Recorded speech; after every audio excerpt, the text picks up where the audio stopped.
is to kind of switch gears, my career path, go from just kind of being a regular salesperson to sell anything to being like a design specialist at this company.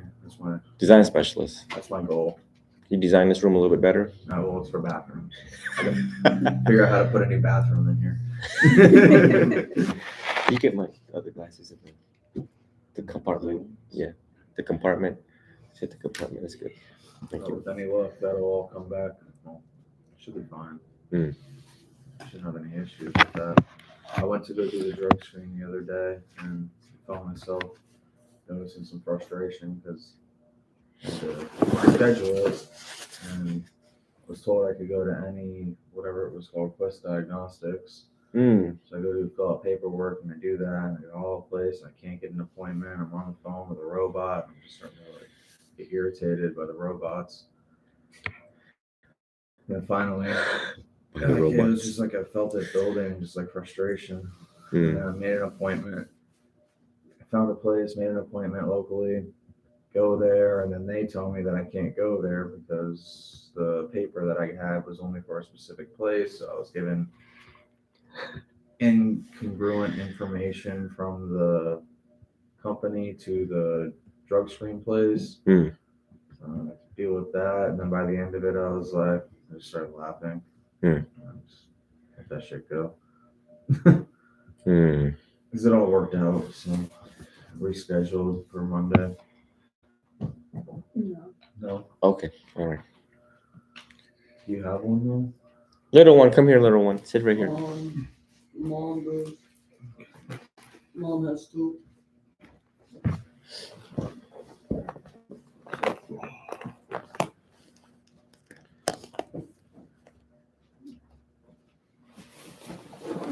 You see that bag right there? That bag right there? The bag on the table.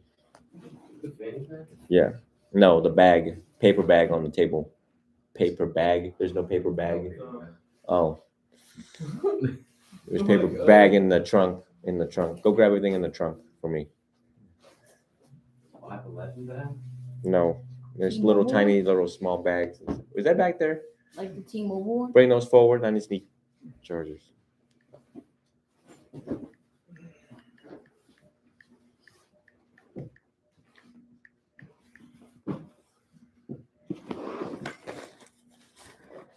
Nope. Nope. Paper bag in the trunk wherever they put the little tiny No, stuff. there's a paper bag in the back seat. Oh. I don't know if that's it. Yeah. Oh, that's better bags. It's like a T-Mobile one. I don't know if that's it. Thanks, Eric. That's a lot more comfortable. What? A pillow. It is, isn't it? Yeah, because I was in a rush this morning, so it will all work out. Good thing we got here early. Move some stuff on the table. Not really much, but Sam have a radio? No. Samuel. Go tell Sam I need run after him real quick. I need my iPad too. All the stuff that we brought out, I need up.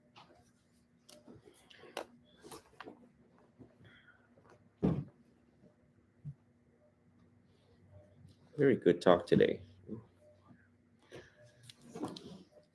Oh, now I remember. I was playing with my mom's cat. That's what you remembered, playing with the cat?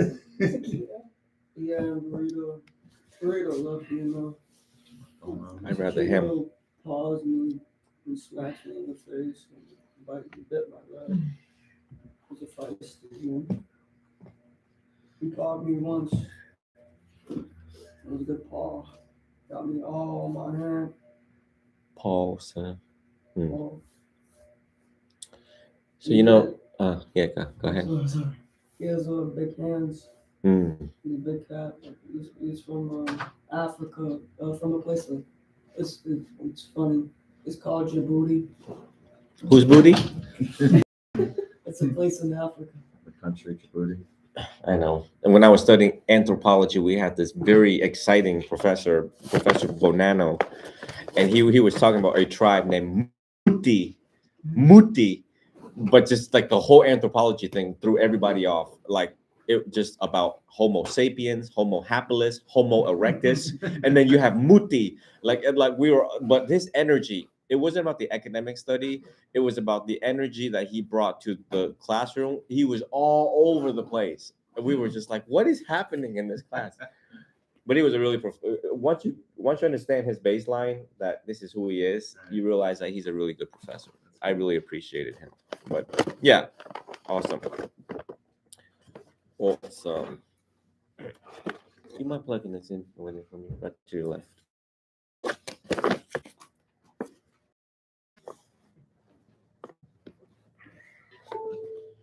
So, little man, what did you read in the CBT book? What did I read? What did you get out of the CBT book?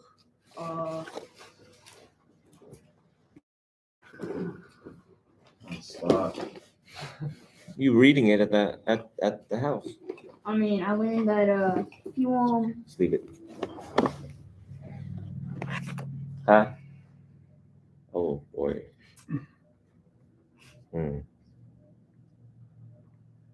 What chapter did you get to? I'm on chapter 1. I'm like page 15. Oh, It's all right. It's all good. Well, that's good. y'all want to tell me a little bit about? About CBT? Yeah, let's not. You I don't remember. How you think is Cognitive behavioral therapy. cognitive behavioral therapy is basically what you think is how you feel, and vice versa. Mm-hmm. So basically, your thought patterns, how you think, determines how you're going to feel, which then determines how you will act. And so they call it cognitive behavioral therapy because it can change the way you think about the experience that's happening to you, change the emotions that you react to. You can determine the outcome of that. So if you react in a negative way, then it's really not the action of the other person, but rather it's your reaction of the events. And so by changing the way you think about that action, then you can say, well, she's had a hard time. Maybe so there's different reactions for different emotional states. Okay, all right. It's all right. Give that to Johnny boy. One, yeah. And Johnny boy, if you take your suffering seriously and you take your happiness seriously, just fast read as long as you can read without giving up. If you're tired of sick and tired of being sick and tired of being sick and tired, you would read it. Everybody here has to read it. We'll take note. So now, somewhere down the line, you must reflect. Talking to each day, how do they make me feel each day? What do I think about them? How they make me angry? Somewhere down the line, if you asked, what is the answer? You're holding that book. That book has more than 50 years of research and practice, all compressed into a 400-page book that has all the answers.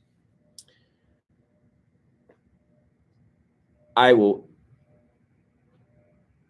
even go as further as saying that this book is even more effective than certain Bibles out there in the world because it teaches the how to deal with life. Because it teaches the how to deal with life. And we have agreements in this room. So let us start service. Sa bhagavato arahato samma sambuddhassa. Namo tassa bhagavato arahato samma sambuddhassa. Namo tassa bhagavato arahato samma sambuddhassa. Namo Buddhaya, Namo Dhammaya, Namo Sanghaya. We pay homage and respect to the Blessed One, the Worthy One, the fully enlightened Buddha. The world, Vietnam, Sri Lanka. Good morning, everybody. By the time you reach this video, it's morning to all of you. It is Sunday service. I have a room filled with students. Today's going to be one interesting day for all of you, like it is interesting in every other Sunday. So, first and foremost, Sam has decided to lower his hair as a preliminary first step into renouncing. The shaving of the hair is, I'm giving up. Sam here, if you don't know him and spent time with him, and it is undeniable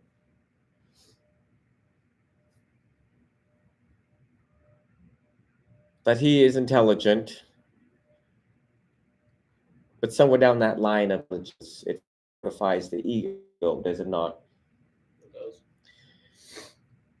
So therefore, I'm here and we're working it. It's a process for students that want to be ordained. And so hopefully down the line, he can be ordained once he has proven himself the right requisites, elemental requirements for ordination. So that's the first step for Sam. Most of these students are now with me on a regular basis, spending a lot of hours, majority of the hours in the day with me, watching me. And getting me, and now they're watching me. So what happens when there's no students around? How does the Venerable carry himself? How does he solve his own problems? Solving problems in society, solving problems when he is being scammed. So this week, I decided to go and get it repaired. Upon getting it repaired, they messed up the phone entirety, the whole entire phone. I guess the back of the phone is where everything kind of lays, the motherboard and all the good stuff. So if you know where everything kind of lays, the motherboard and all the good stuff. So if you're careful, you can actually destroy the phone. T-Mobile says we just replaced the darn thing. We're not even going to mess with it. So these guys decided to use a laser and play with it. And, you know, we walk it into a corporate store thinking that they are all professionals, hopefully certified, qualified, experienced individuals. So not only they messed up the phone, they want to pay for it and made a big deal out of it. Just $213.99. But I wanted to share this story. On the way here, we were pulled over. That's why we were late. And the officer who encountered us,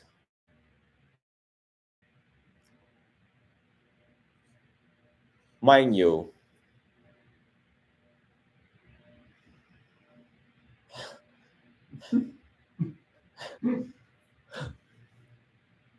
I would say that in the very nicest and in the very least sense, everyone knows I have a background in law.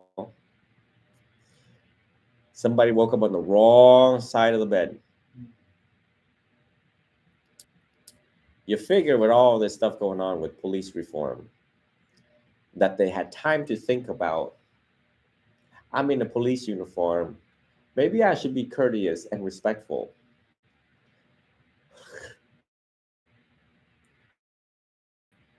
Maybe I should be respectful and courteous to holy men who keeps people at bay from shooting rocket grenade launchers. Right? It is, if it wasn't for holy men, I didn't say monks, I didn't say venerables, I said holy men, that includes rabbis, priests, and everybody else that is involved in keeping people at bay. What does that mean? That means everyone has anger and the proliferation of, I got to be careful because TikTok is going to ban me, and I'm not even on. So I have to be careful what I say. Everyone knows my tone of voice when I start speaking stuff like this. So I'm just going to say nice things, or I'm going to paint a different picture. Yeah, so that's a good thing. Of course, it's viewed, right? And mind you, I'm smiling right after receiving a citation of which I didn't even drive. I'm just sitting next. But because I took the responsibility of instructing my student how to drive a certain way and how to use certain equipments in the car, I got the ticket, which I can't wait to go to court. Now, typically, when you get a ticket, people are very mad. And I told these guys, I'm like, oh, it's an opportunity for me to play lawyer without having a license, to play lawyer. So, but I just wanted to take something out of, I just want mindfulness, right? Policing and mindfulness. Everyone knows that I was like, police chiefs, y'all need to bring y'all police officers to sit here, make them sit, make them learn meditation, chill out, learn to respect people. People need to learn to respect the police. It's both sides of the table and stuff like that. Here I am. You can't put, how do you not know I'm a Buddhist monk, right? This guy being very rude to all three students on dash cam, 2 dash cams, failed in every procedures coming up to the car. Didn't like lean down to even see how many was in the car. I mean, so this week I have been called upon by karma. Like karma tapping me on the shoulder and saying, Venerable Jidao, has it ever occurred to you that you might and want and should consider being the next Reverend Al Sharpton? Y'all know Al Sharpton? He's like MLK, modern day MLK. Very fiery man. He's battled in front of MLK, modern day MLK. Very fiery man. He's battled in front of lawmakers all there. They said he's called out people for certain anti-Semitic. What you will learn so much about leadership, you will learn so much about social advocacy, and he is my hero. But then I lost a lot of sleep about what happened because I'm a teacher. I should do things consistent the Buddhist way. What did you say this week? Your statement. Not very Buddhist. That what you're talking about? And you said that to who? Pretty sure one of them two. And say it exactly how you said it. That's not very Buddhist, you know. It's not very nice. Oh, Jesus. Lord. I love it. These little smart kids right here, the things that they say in the car and along the way is what keeps me young. We were going to put these two together on the same paddleboard and just let them have it, the young kids. Or just let them have it, the young kids. How you can learn from him and how he can learn from you. Hopefully you both studied CBT growing. Like you're growing like 1 centimeter every single day, 1 millimeter every single day, right? Uh-huh. So you will need to rely on these books. Especially wait for a cocaine book. Telling you. So karma kind of tapped on my shoulder and karma says, you have a lot of power. Use your influence and call them out. Call them out. You have their names, you have their last names. Call. The Buddha says if something is duly deserved, then speak up. And the Venerable sat there and the Venerable said, no, what kind of example will this make? How will this keep people saying kind of example will this make? How will this keep people's own practice and taking what has happened to us as karma? And if we yield once, we will have 10 more peaceful occurrences in our life. Saying in Vietnam, nhường, which is yield, lành, which is peace and stability, calm. Thing that has phones up and running for our operations and everything. Every equipment we have, the two-way radios and the phone and the live stream, the books and all that. has, yeah, it is fun learning along the way. My point is that everything that happens to me, as it will happen to you, and you just wait for it, or it has happened to you in the past, it will happen to you again in the present, and in the near foreseeable future, you have to sit with it, like I have. And you see the exhaustion on my face as I sit with it. I can easily respond in anger. I can easily respond in a very human way. And my excuse to the world would be, I'm human just like y'all. Right? I can do that. I can do a lot of things. I can play a lot of games. But it is not very Buddhist of me. It is not. Who will know about it? Who will know the deep truth about what I did? I do. They wouldn't know. Dumb people wouldn't know. You know? I can use so many words to cover up. I know. And I have to go to bed with it at night. I have to go to bed with my own thoughts, deed, and action, and my own intentions in this very mind. Own intentions. Karma is generated by intentions. What was your intention with that girl? Mm. What was your intention with that book? Mm. What was your intention with her, him, he, she, family members, intentions? We must always scan our intentions.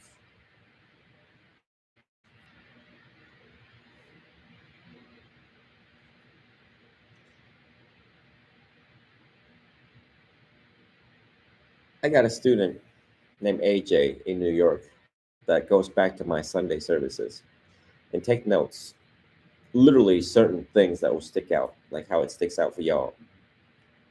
It's like music to my ear. I come home every day now at 8 because the sun is setting a little bit, later. Exactly 8 o'clock, the phones go off the chain. And these guys, now I'm putting Sam to screen them for CBT chapters to see elements, diagrams, and stuff that I'm just burnt out to do.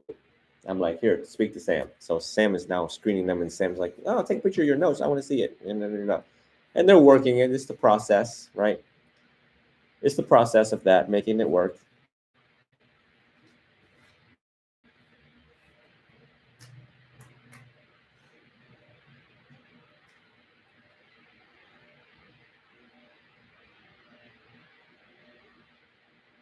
So when things happen to you in life, you must sit with it and review it. Why is it unfolding? How did it unfold? And what you're going to do on forward is your karma. What they did to you is their karma. When it is well founded, findings of facts, conclusion of law. Findings of facts, conclusion of law. You say that to any lawyer, you say that to any cops, somebody butt cheeks gonna tighten up real quick. That's all you got to say to those two things. I have the right to remain silent, and by the way, findings of facts, conclusion of law. That's all you got to say to those two things. I have the right to remain silent, and by the way, findings of facts, conclusion of law. To any doctors, lawyers, they're gonna be like,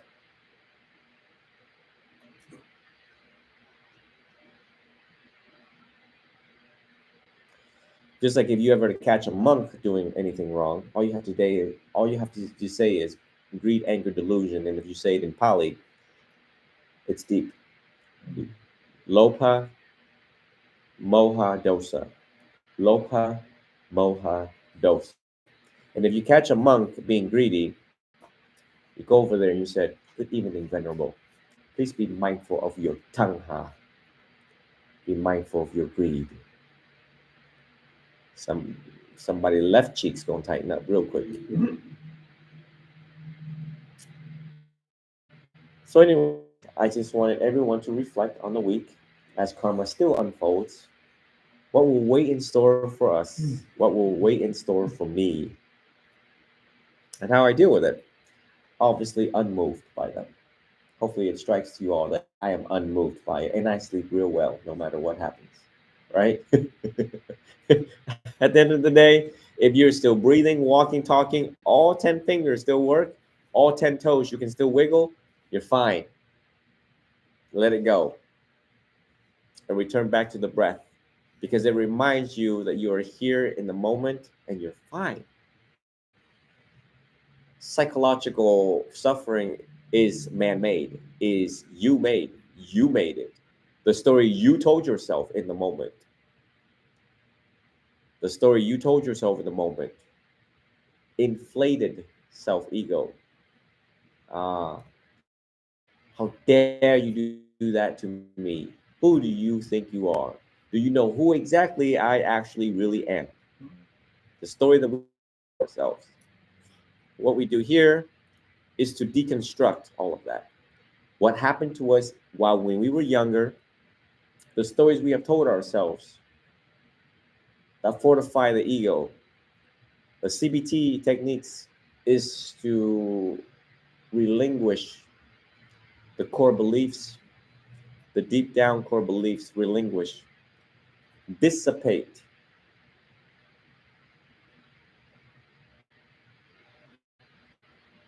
rewrite the narrative. It's like this is your life. Each person has a life. Each person has a book. When I see each and every single one of you, you are this book.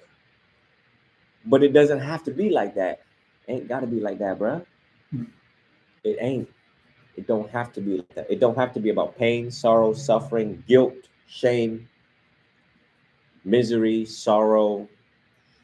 I'm telling you, you can rewrite this book. You can go back to any chapters in your life and rewrite it. That you are good enough, that you are loved, that you have the capability of loving other people. But how do we rewrite this book of yours? CBT is the pen to go back into certain chapters. It is the blueprint and the pen and the how to go back into whatever chapter you want to rewrite your narrative. So this brings awareness back, a reminder of how to deal with things in the moment, be aware of things that happened to us in the past, and the stories that we constantly tell ourselves, day to day, moment to moment. The story that we have constantly told ourselves and believed it. We believe the story that we have told ourselves. We have fooled ourselves into believing it. And everyone pay attention to all of that as you encounter other human beings out there, when you hear their story. The faulty thinking, identify it and realize why that faulty thinking is there. Right. Any questions so far? It's cognitive behavior therapy. TikTok. CBT, not CBD. CBT. Hold it. It's for you. Oh no, they'll figure it out. They'll figure it out.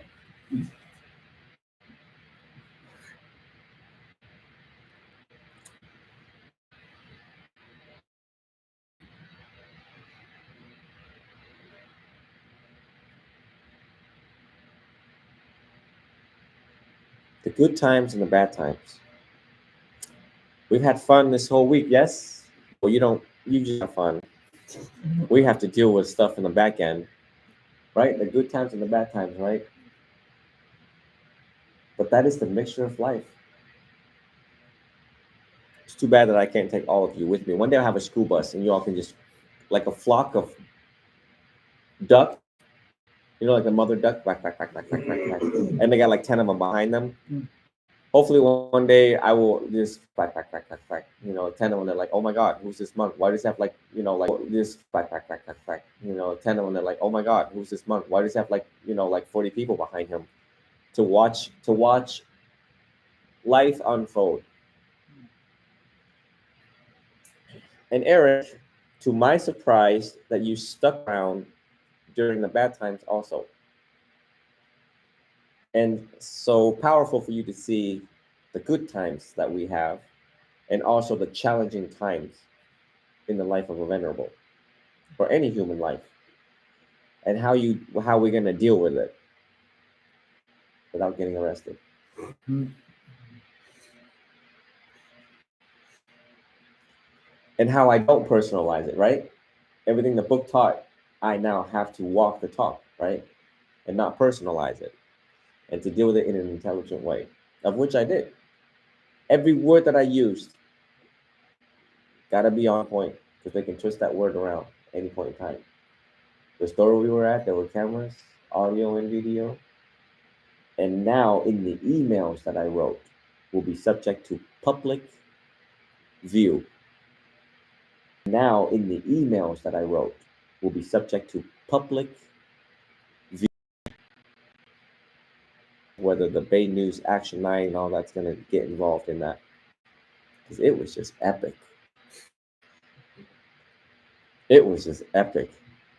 Just the nature and tone of people and just the greed. The greed. And in my last email to the owner, and I said, well, you know, and all of y'all, any one of you can right now can look at the email if you wanted to, but in the last email, I said, $213 means so much to you and so deep to you. Huh. I hope you sleep well tonight. Let them think for a little bit. Just let them think for a little bit. All we can do is make people think. That's it. As wise Buddhists, we have to practice right speech. We have to practice right speech, and that's it. Philosophers help people think. When we study philosophy, you know, Marcus Aurelius and all of these people in Rome and Greece, they make us think, right? One sentence they speak of, they make us think. So as good Buddhist practitioners we are, we just make them think. We help them reflect. We don't call them names. We don't call them, you're an a-hole, you're a B, you're this, you're that. It doesn't go, you won't make change. In the moment that they try you the most, it's the moment that you have the power to transform that into a changing moment for them. I bet you the guy that scammed me, the owner that scammed me, sorry folks, I told you. In those moments when people are mean to you, are not good to you, are moments that you have the opportunity to change the world. If they did it to you, they're going to do it to everybody else. So take the moment and help them reflect. But a little anger is good. Yes, a little anger is good. Gets the point across.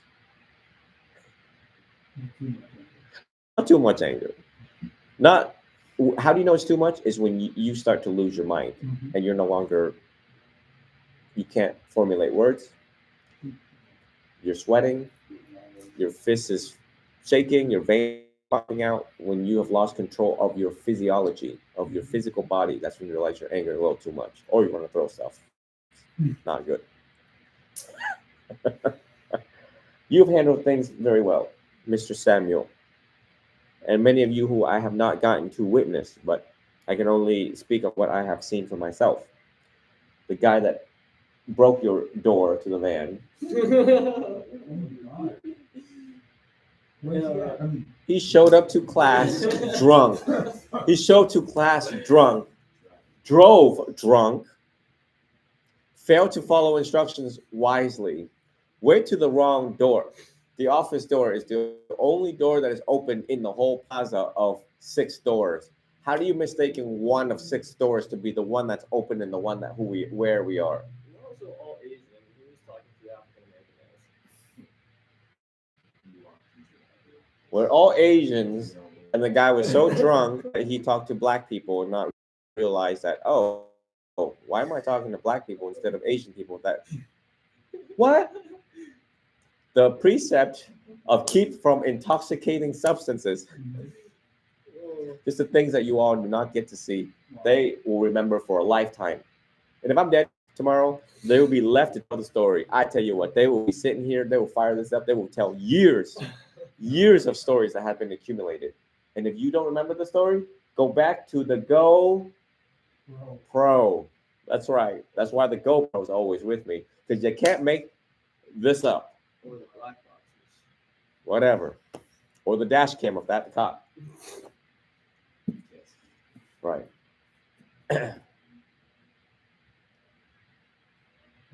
So yes, how much transpire in 1 week? So you have remained calm. You have so far demonstrated how a Buddhist should respond, especially to you know who last night of insurance to insurance card. Ask him, now I don't know what the hell going on the other side of the line, but if my child called me for an insurance card and need X-rays, obviously you run and get the insurance card because somebody's getting ready to go in the ER pretty soon. You don't sit there and ask why and how did it happen. And that was the same analogy the Buddha said about the what? What did he use? The what? The teachings, but it was about, yeah, you're not gonna, if you're getting shot by an arrow, you're not gonna ask who shot you, or you're gonna stop the bleeding, and then you're gonna figure it out after. Why is he shooting me? Yeah, who's shooting? Where did he come from? What kind of And arrow? we were in the sports store with Dom, and you guys were all playing with and you were shot with a bow. That means your ribs, okay? And your you know who. Well, how did it happen? Why did it happen? Because I'm a boy, and this is what boys do. We hang out with friends, we mess around, and we found out. Replace the mess around with the F word, y'all. So I died in the moment of listening to that on speakerphone. I died before my student died. Yeah, that's hilarious. That's really, that was it an actual bow? No, he cracked his rib and he couldn't breathe. He's still in pain now. I'm still trying to coordinate care for him. He has Florida Blue. But I died in the moment. I'm just like, what kind of a parent is this? Yeah. That's nuts. Why? Because they're not Buddhist. I'm still okay. You can wash my face and Observe me. It's the high Breathing pitch hurts. of the voice. Breathing hurt. Farting hurts. laughing hurts. Pooping hurts. Sitting hurts. Laughing doesn't hurt so bad. Ah. All right. But The root cause of all of this, the root cause of the CEO that scammed me, the police officer that encountered us, one of his parents, the whole world is because they're not Buddhist. They do not practice the Buddhist way. Had they just learned had they just learned about the bow and arrow, which is a story that consists of one paragraph, and realized the urgency and imminent ordeal, you know, wow, our world would be so much more effective, so much more efficient had people just learned the Buddhist ways. The Buddhist way saves a lot of headache and a lot of heartache. Are you guys convinced now that the Buddhist way is perhaps the only way to achieve peace, harmony, equality in the world right now? Perhaps the only way. I didn't say it's the only way. I said perhaps. I leave it there to interpretations. Once I say it's the only way, well, you're discarding Christianity. You're discarding. I'm not discarding anybody, but just examine the teachings for yourself. I'm not here to boast and boost about nothing. I love them all. So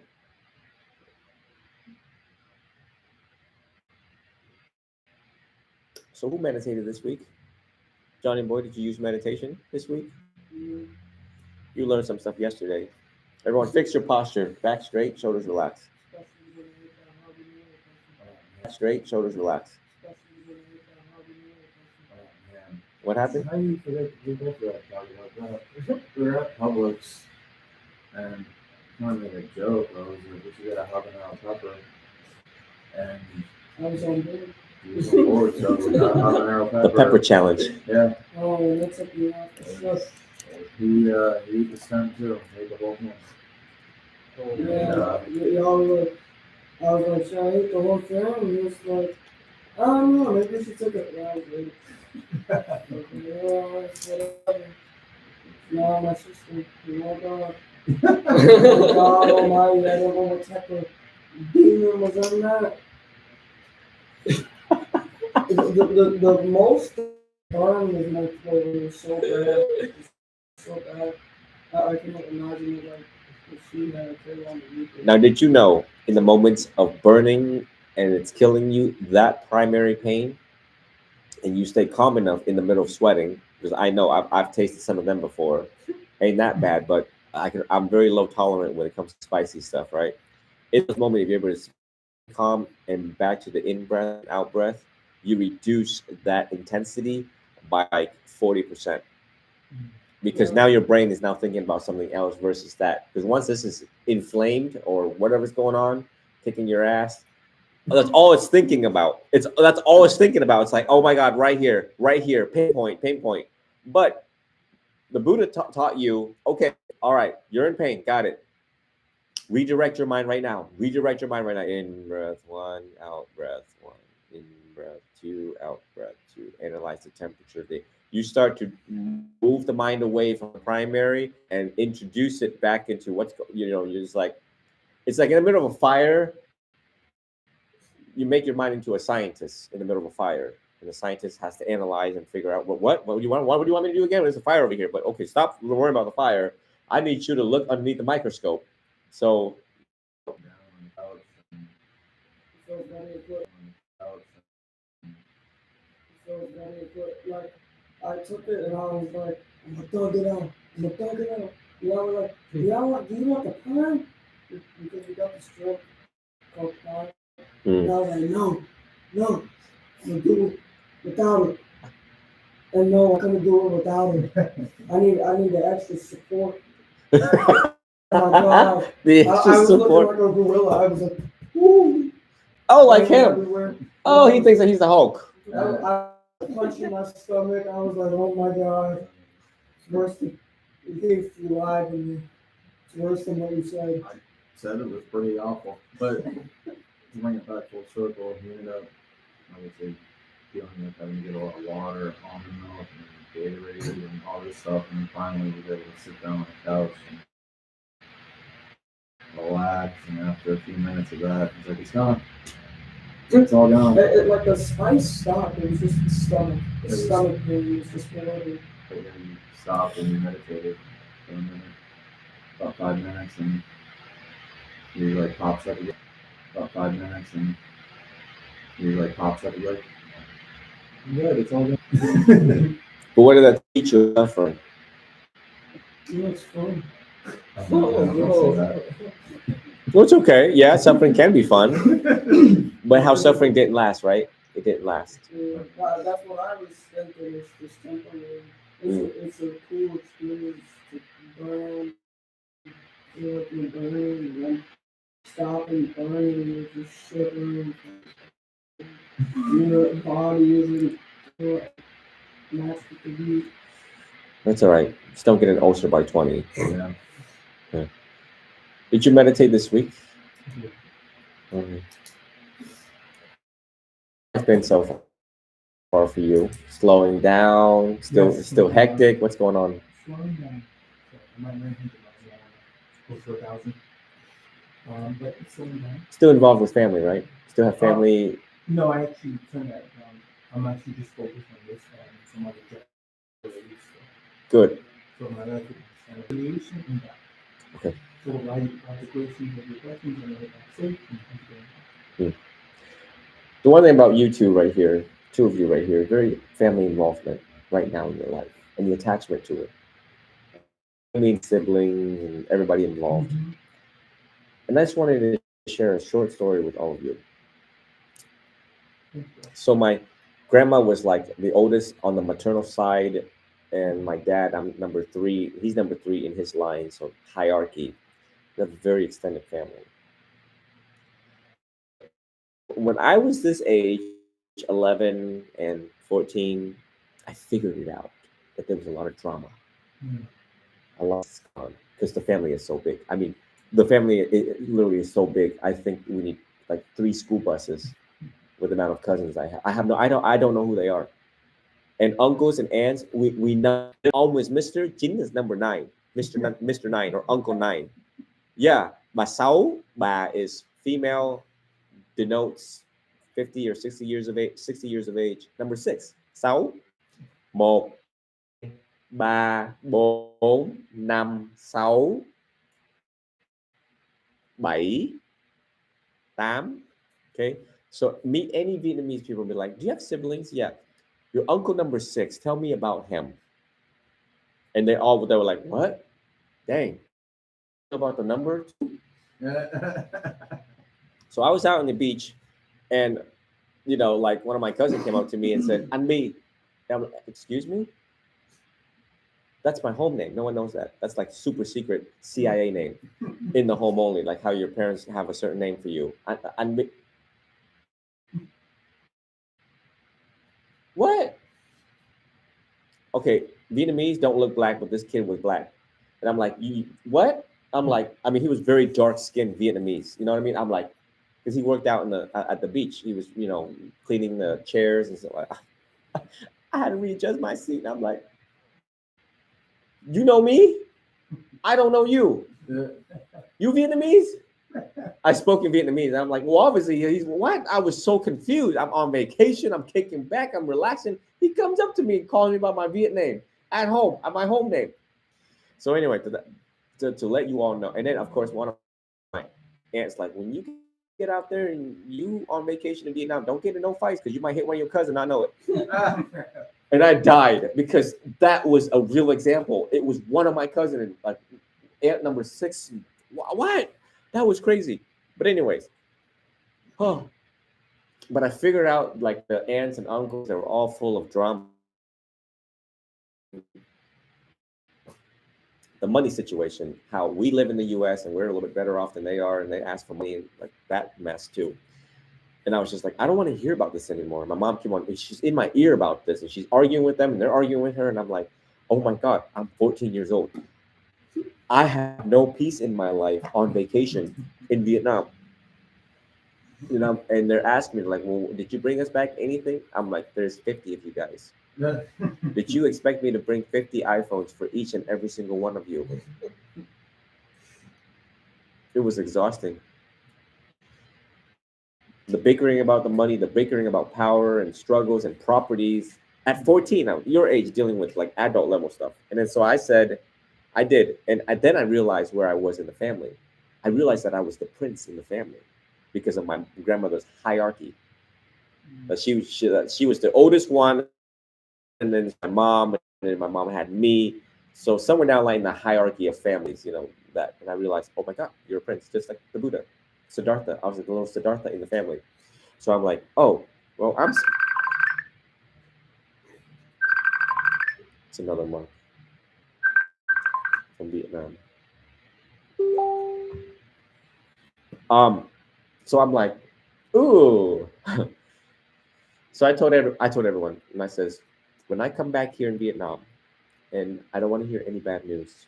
And I spoke very, very gently, because now I realize I had power over them. I said, if I hear any bad news from any one of y'all, I will never see you again in this lifetime. At like 14, I did that. And every time I go to Vietnam, when I step into the room,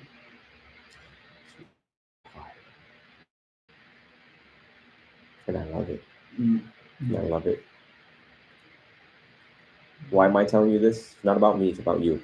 It's about being assertive and to ensure your own peace. And until this very day, I still don't contact any of them. One of my cousins in Japan, Yi Ngao, and she's married and all that. I don't even mess with her. I don't.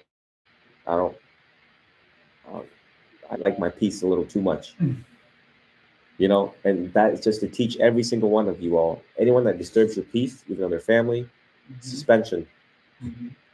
Suspension. Or when they become Buddhists and they learn the right way to approach matters and respectfully, courteously, then you can let them have the key again to your door. What, you want to come back in my life? Oh, are you aware of the Four Noble Truths? Do you practice the Noble Eightfold Path? You have? What is right speech? Then you let them back into your life. I don't think anyone's ever thought about it that way. So let the venerable, the first prince, the youngest prince in the family, and one who has superseded all families, and of course, very toxic, by the way. We don't want to talk about toxicity in the family. But Asian families like doctor, lawyer, or loser. And obviously not a holy man of all of that. Obviously, this is the last thing they want to be because you've given up everything. Now you're not a doctor, lawyer, so I became the holy man. But in order to ensure my own peace, I done did me. I don't care what y'all say. I don't care what you want me to do. I'm going to do me. And right now, at this part of my life, I want to understand me. I want to understand y'all, and I want to understand what the hell going on. I'm angry as hell. It ain't working out. I want to know me. And I want direct experience and self-inquiry. Self-inquiry and direct experience. I don't need y'all to tell me how I should feel. I don't need y'all to tell me how I should think. I think by my and direct experience, vipassana. Multiple times, even after the enlightenment, and most of the fighting, he's like, mad. Yeah. Everyone got mad. They're gonna sacrifice his own well-being with the sake of others, and none of us do. Correct. So you all understand my point. Yes, but people change. Yes, you done did that. I'm grateful. Thank you. But right now you acting a fool. And right now you're about to give me a stroke. And I can't have a stroke right now. You got to go. And I got to go. And when you learn the Buddhist way or whatever the hell you look, go learn Jesus' way. Go learn Yahweh. Go learn whatever way. And then come back correct. Come correct. Right? And we will have a cordial conversation. Period. Okay? Come correct. Therefore, notice how I'm exerting the energy, so that you all really hone it in. Impact. I changed the way how I speak. Calm, but then direct and assertive so that you all absorb it in and use it from now and forever. As long as you are around people, you must learn how to assert yourself, teach them how to respect you, and ensure your own peace. We're all running out of time. I'm running out of time and money for my programs.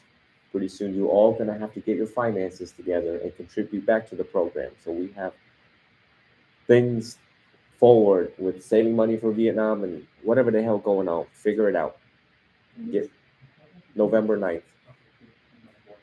of which you have 5 months from this point forward, 5 months to save up $4,000 for it. I haven't even done a video on it. I was going to do a video 3 days ago. I did not. We've been from the phone situation. But my point is that we have the community, the Sangha here, and we don't have a lot of supporters. We have like 3-4 active supporters. And I'm saying that under penalty of perjury, under penalty of felony. Okay. So therefore our program, and you all see the finances directly how money comes in and so all of us are depending on each other to hold down your own fort. Pay your own bills. Do not make any donations until your bills are sufficed. Then after you have a little bit extra, that's how we get rid of greed. Okay, is to contribute, give. If you don't give to me, St. Jude Cancer Foundation, which I found out my dad did. So, anyways, it's like really weird. Like it's like up and downs like this with our programs, right? At the mercy of karma, really, truly, at the mercy of karma. Yeah. Any questions so far about what we have discussed? About the family thing? Because they're always there. We've changed. They haven't. Go ahead. A lot of times story can be a big downfall. People always say that, you know, the one that's closest to you and take you down is, such as your friendships, which history has shown and repeated itself, that that is quite true. But then think about your family, whether they're your blood or not, they've been around you your whole entire life. Sometimes you feel guilty or like you owe them something because of something that they've done for you, and they can be the biggest downfall of anybody if they do not realize it and check it. So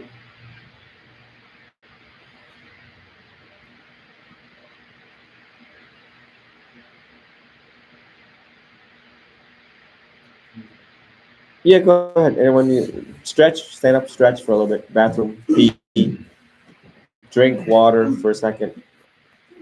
Huh, interesting.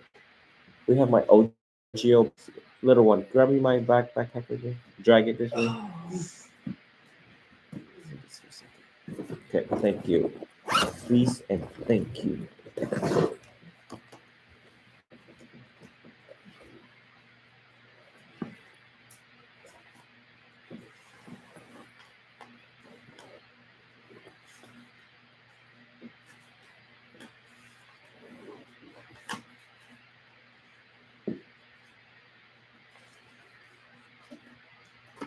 Oh, look at that. Somebody done forgot, and it was me. Ooh, I have a 9 a.m. tomorrow. I forgot about it. You gotta tell them about last night. I remember you guys took long the picture. What? Who took this picture? You were asking me last night. Don't ask me. You know, we took that group picture out, the all three of us out there, and I took the picture. And at night we were talking, and I'm like, wait, I reviewed the picture, and I was like, wait, who took this again? And could not figure out who the third person was. Could not put myself. He said, wait, who took this? I was like, I don't know, some weird, guy. And he was genuinely still like, and I was like, that would be you. And I died again. Took rebirth again. I was like, oh wow. I was like, that's such a lot. I was like, there's me, and then who's not in that picture?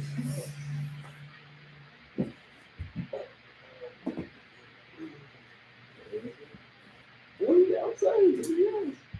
Those pictures.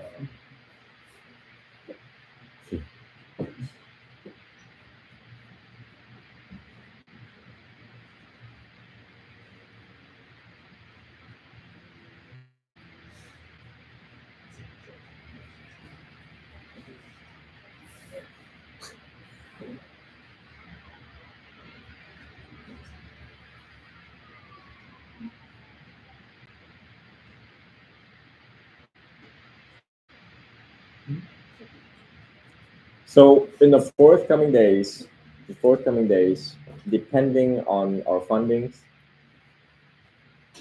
suffer with the teacher, suffer with me. What does that mean?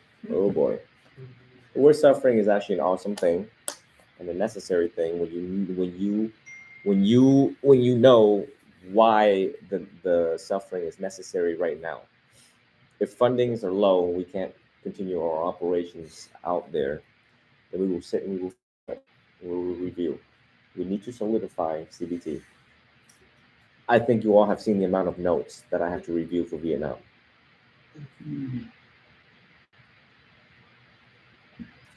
In addition to this, and additionally, the whole line on the first shelf, I need to get that down in the next 8 months for Vietnam.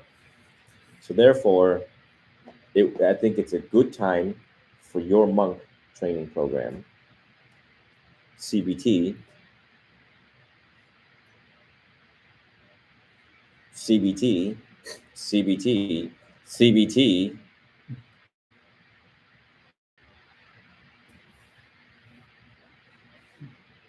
Buddhism and practice and going deeper into the details of the practice of it.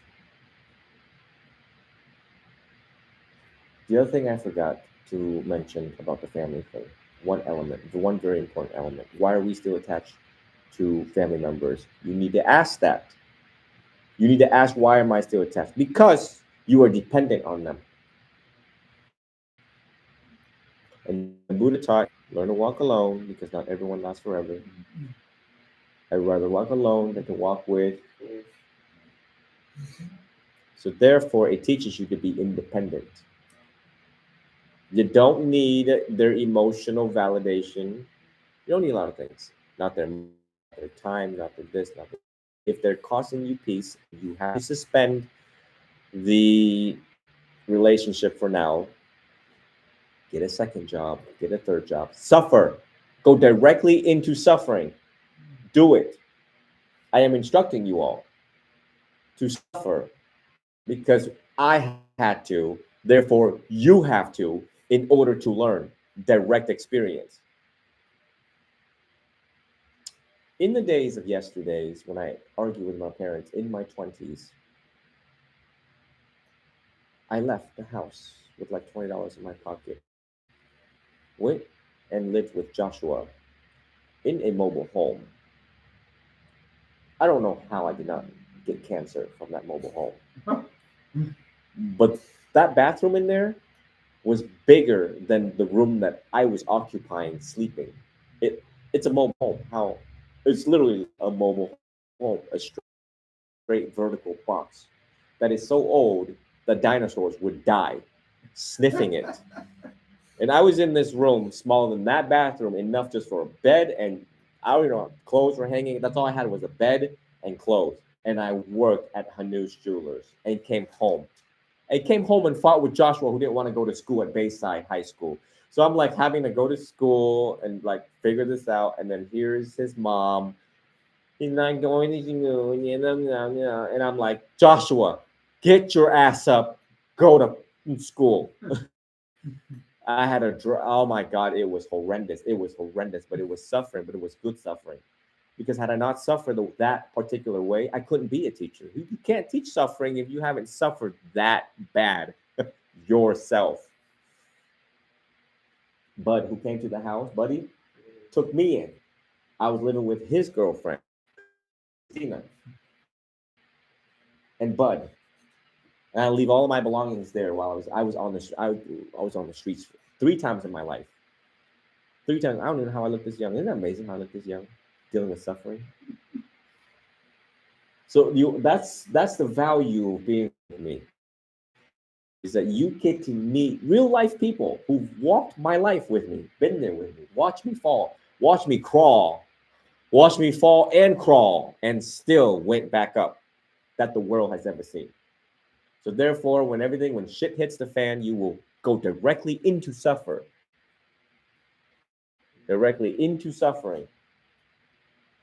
to find your answers in the suffering. Whereas every other American, they're like, oh, it's discomfort. Discomfort. Discomfort. It's not comfortable. Why? Because you have no AC in the car?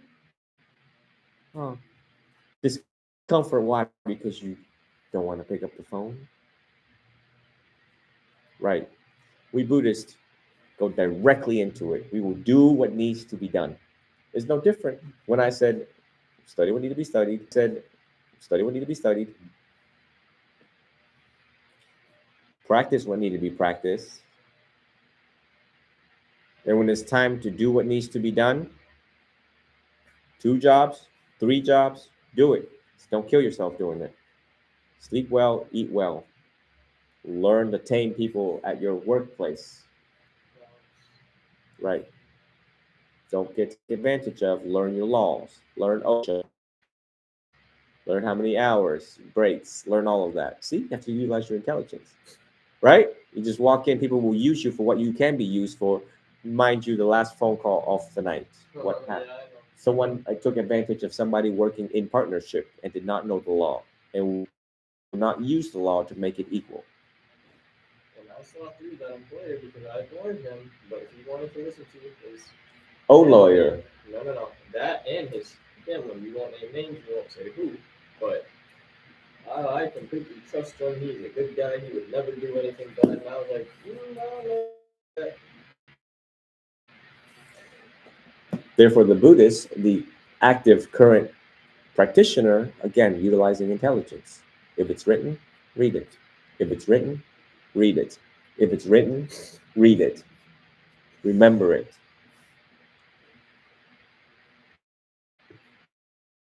You remember all the buttons on the Xbox?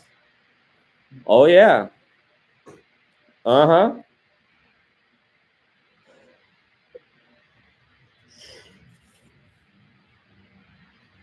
Anything that stuck out in the Dhammapada this week for you all?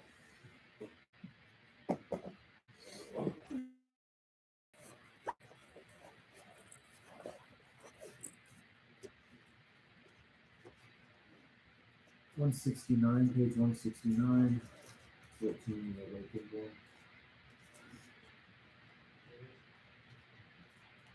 The Awakened One. Ah.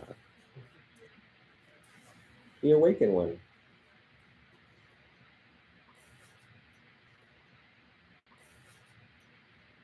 So it says, starting at verse 180, how can you describe him in human language, the Buddha, the Awakened One, free from the net of desires and the pollution of passions, free from all conditioning? Even the gods emulate those who are awakened. Established in meditation, they live in freedom, at peace. So that was a big thing in that verse right there. Even the gods emulate those who are awakened. It's hard to obtain a human birth, harder to live like a human being, harder still to understand the Dhamma, and hardest of all to attain nirvana. So that was something else. There's a couple things that I'm going through. How hard it is to have this life that we have, and how lucky we are to be able to have the mind that we have, the consciousness, everything to escape samsara with this corporal form that we exist inside of. Avoid all evil, cultivate the good, purify your mind. This sums up the teachings of the Buddha.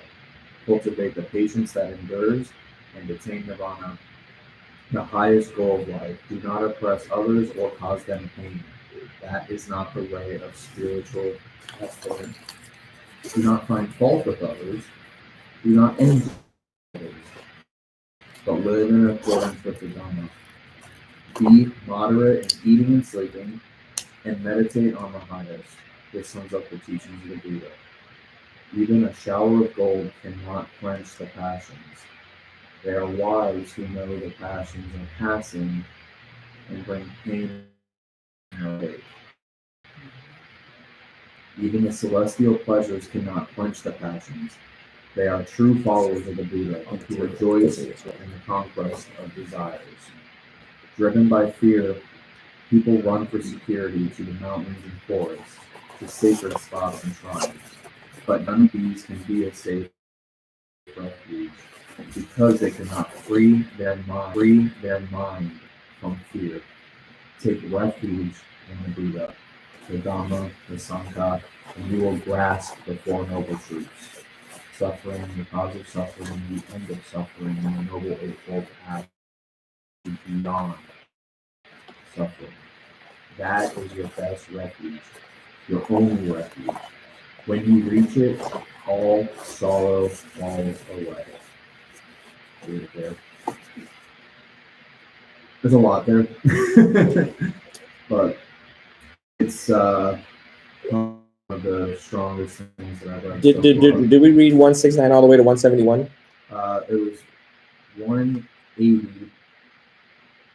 Oh, but yeah, I did. On pages, 169 to 171. You read all that? Verse 180 through 1. We'd like to interpret what it meant for you. Until you know yourself and know the how and how to free your mind from suffering, pain, fear, anxiety, whatever it is, no matter what you do, where you go, it will not matter until you figure yourself and figure out yourself. And how do we do that? The Dharma and the Sangha, taking refuge in it, giving up, submitting. So in reference to that, that would be in verse 188. Driven by fear, people run for security to the mountains and forests, sacred spots and shrines. None of these can be a safe refuge because they cannot free the mind from fear. Taking refuge in the Buddha, the Dhamma, and the Sangha, you will grasp the Four Noble Truths. So basically, understanding the Four Noble Truths, practicing the Eightfold Path, the Noble Eightfold Path, we can free our mind from fear. It doesn't matter where we are, be it in the mountains, being by yourself, in the forest, or in the middle of the city. If you understand the teachings of the Dhamma, and the truths of our core beliefs, and that's how we live our life, then it doesn't matter where we are. Talking on the phone with a robot's not going to frustrate you. It could me, briefly, temporarily, realizing that frustration, sitting in it, understanding it, and letting it go. And laughing, finding joy after in that moment, like realizing how silly it is, being grateful for what we have, not being frustrated with the things that we have, angry all the time, sad, depressed. We can be depressed and know where to go. We can't wrestle the bear in our head.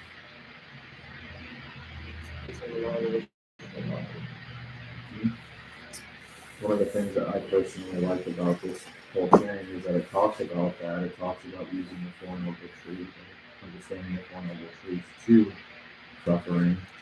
But really what stands out is that verse here, 181, leading the gods emulate those who are awake, Sabbath, meditation, they live in freedom at peace. So like, people want to go to heaven, that's great, but that's only temporary as well. It's like anything else, it's not permanent.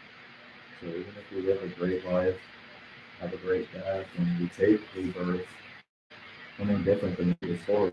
We died and became a god, the Deva, and we chilled in heaven for a while, but ultimately if we don't meditate and understand the Dhamma, we will still take rebirth, probably not even in the same form.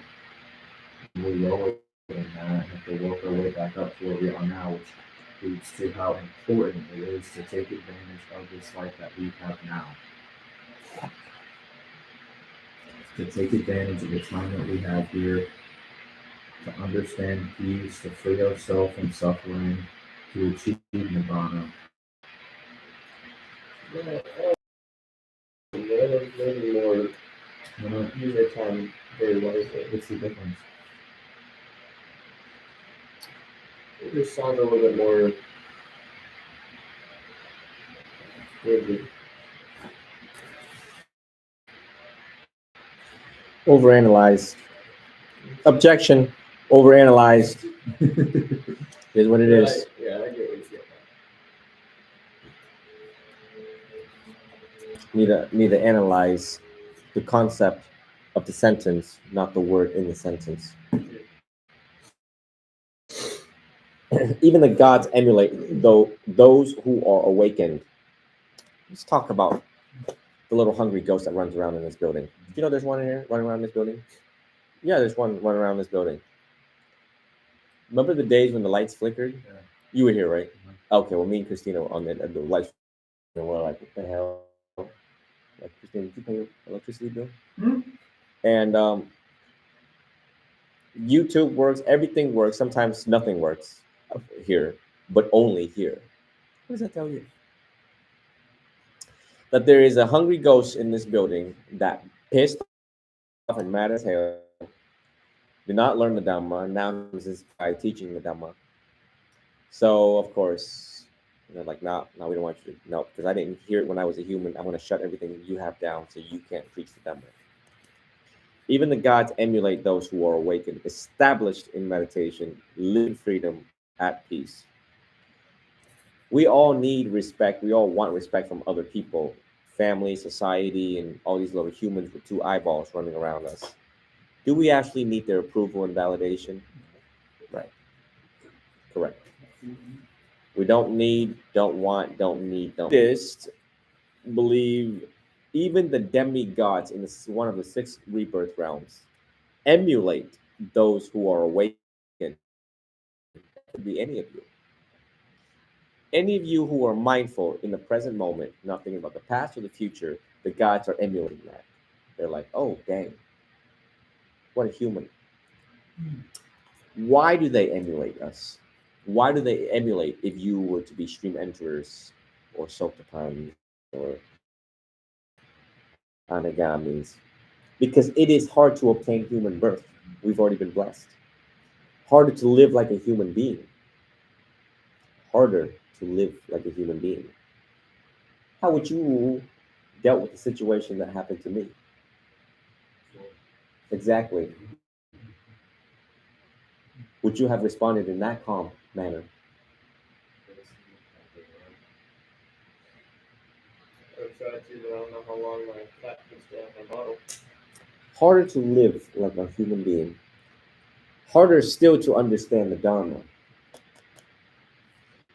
But hardest of all to attain nirvana. Yes. My understanding that every single person that is a human, the cohabitate with us, is also has an opportunity to uplift himself, and they're just not taking advantage of. Correct. Or in the sense of not taking advantage, but taking a good opportunity. You should take advantage of it. What does that take advantage mean? That means God gave you potential, capacity. Take it. That's what God's telling you. If you read the Bible and if you read everything else and all the freaking scriptures out there, right there, right there, it is hard to obtain human birth. You were born. You're already blessed. Use what God give you. Do what needs to be done. Ding, enlightenment. Like that. One sentence out of a book of Dharma. One sentence out of this book can make you a saint. And the gods are like, damn, the greatest of all time, GOAT, G-O-A-T. True or false? You know about GOAT? Yeah, you know GOAT? One sentence out of this book can make you a fully enlightened being. But why we not have so many enlightened beings out there? Because they have fallen prey to passion, fallen prey to the external world. Why believe this when I can have a Tesla? Why believe in this when I can use a $100 bill and pay a girl to shake her ass in my face?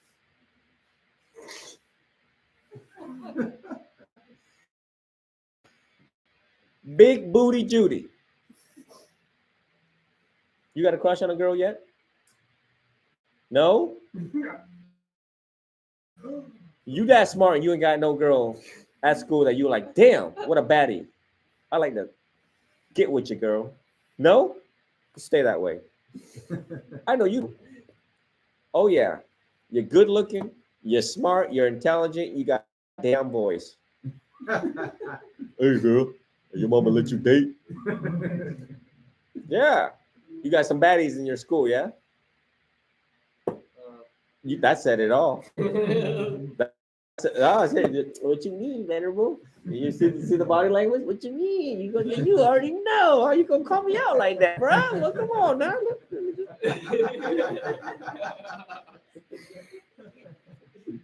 What you mean, bro? You think I don't got swag? I'm Darth Vader right now. I can read your mind, bro. What you mean? What up, bro? You hiding behind your hair. You hiding behind your hair. I got hair too. Look. All right. Oh boy. All my teachers gonna get a kick out of that one. All their Sangha members are like, are we sure he's Theravadan? Because he sure act like Mahayanans.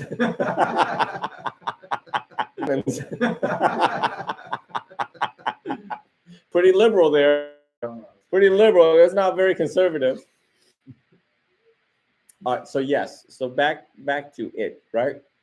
And of course, we can't save them all. We can't save them all. Just like him, how he points out certain people he works with, and they're just still asleep.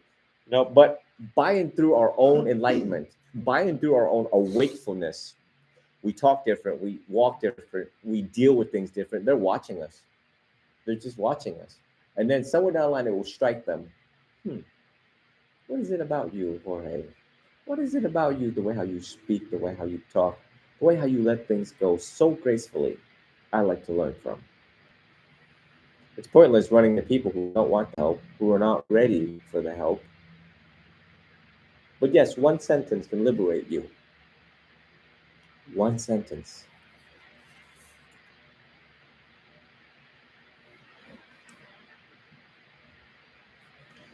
He is the conqueror who can never be conquered, into whose conquest no other can enter.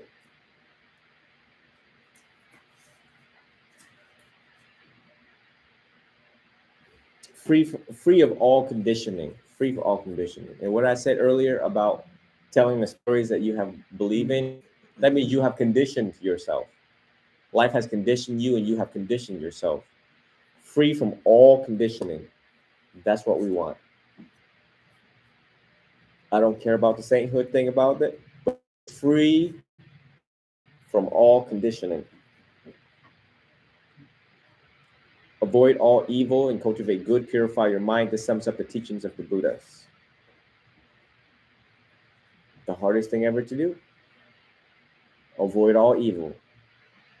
Malice. When they do evil unto us, and this is where it comes in. If they do evil unto us, let them have it. You can have it. I'll take the good karma. You can have it. You just, dude, you're going to be the next worm on the ground. Let them have it. Don't respond in anger in the most human way. You know what I mean? Just don't get to that point. That's why the practice of meditation, loving kindness. Yes, man. I have like clients sometimes that treat me like I'm their servant because I do the massage. And I literally have to say, just let her have it. Like to myself, if you say that, you know, actually, you just gotta do that way. Because saying anything is not gonna help. It tames our ego. It tames our ego. And they're like, get me a napkin. Yes, ma'am. Coming right up. And also, not to say that it's you want this to happen this way, but that's their own karma as well. Asking, demanding, being unkind to others. So it's their karma, it's not yours, and your karma is doing a good thing. You know? That's what John asked the other day. But because you gave in, was a moment, an opportunity, a possibility of a moment, an opportunity that they are in the process of changing, and you not even know it. Right. Just like how we walk in and 90%, 99% of the time, can I help you? Versus, in what ways can I be of assistance for you? One sentence can enlighten a human being. And when you have walked into an office and the front desk says that to you, you realize, oh my God, she just enlightened me. So therefore, it is an example and an analogy. Same thing with, now you have an opportunity to respond. How you respond helps this person become more enlightened. It is one of the hardest things to do. There's no why the text said harder to live like a human being. You have to look for these elements in your own life, and do what needs to be done in the presence of who? A statue, a monk that's only there for you once a week. That one moment, that one sentence, that reaction can make somebody that had lived 40 years of their life just being demanding, rigid, like angry, for lack of a better word, insufferable in a lot of ways. their reaction of kindness, to be like, dang, I need to stop doing that. This person is really kind and loving. Let me- To create a waterfall of thought. Let me also explain something.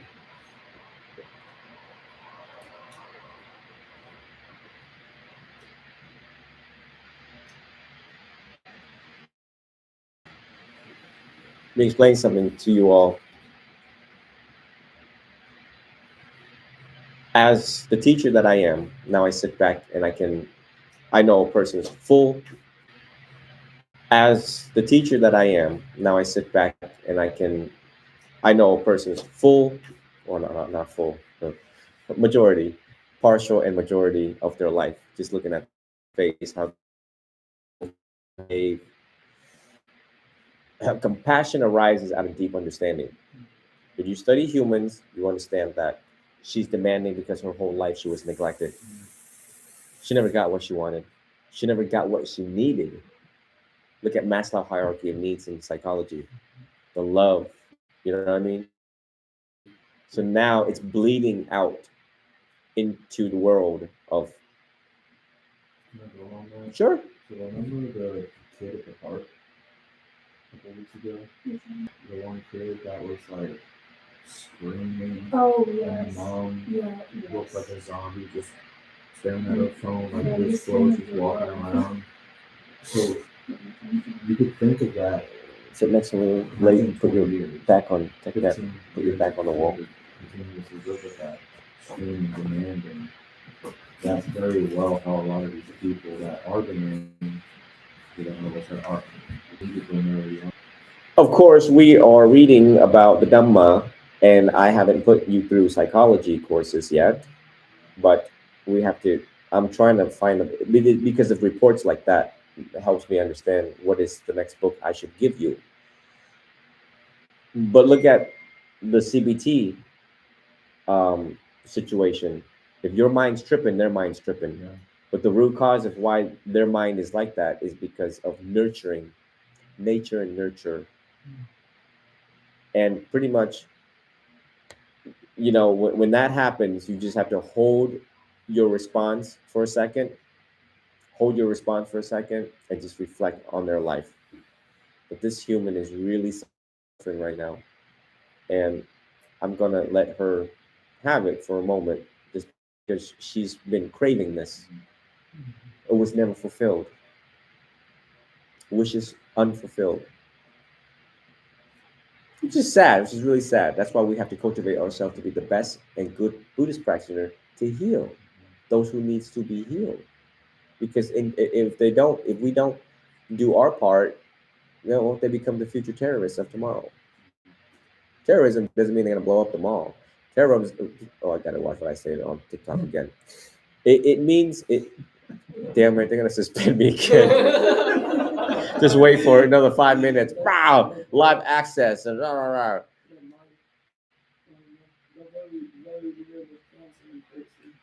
So I Hmm. many years ago, I don't know if I share this with anybody, but there's a guy that I worked with who was really nice, but he got really he was very depressed and very controlling and Rest your back on the wall. in such a kind of a strange way, like a bit unusual, and I was very mean, and I didn't care, and I had no compassion at that time. And I said something to this guy, and I called him crazy and something else, and that night he had gone home and wrote a letter to his roommate and went up against a tree in the woods out back with a shotgun in his head and ended his life. That was one of the last things I had said something to him. It was like it was the last straw that broke the camel's back. The guilt of saying something, just the words that I said, calling this person crazy, a lot harder either way. Mm. And he went and took his own life, literally a shotgun in his mouth. for years and years and years, I've struggled to do that. So if our words are powerful enough to say one thing, one sentence to end somebody's life, Mm. and it's his own choice to make that, but it's my karma that I have. Said that's the reaction happening. Be quite the opposite the other way. As you say all the time, one sentence can enlighten me, but it goes just the other way, and I experienced the other side of that. I've seen it work through that, and be really awful, very sad, and very tragic. It's important to be kind to others. You never know what they're going through. There's one quick line, you be the last straw, and it's the end of that person forever, for this life. I have to comment on that. Yes. It's also celebrated from the other side of the scale. Mm. I work at Marriott, and we had a big conference. Always talk with customers and students for the job. And one guy said to me, he'd go up to his big CEO, I forgot which company he worked. And I said, hey, you're gonna be all right. You're okay, you're gonna go out there, you're gonna do the best speech you can. And you know something? He like broke down in tears. He's like, you know, this is beautiful thing, you're gonna be like home. And it's just what I want to hear. Thank you so much. And I got reviews and everything from the one person, but it's amazing to see that it's few words that are written. They were genuine, they weren't made up. So yes, few words can do it. Mm.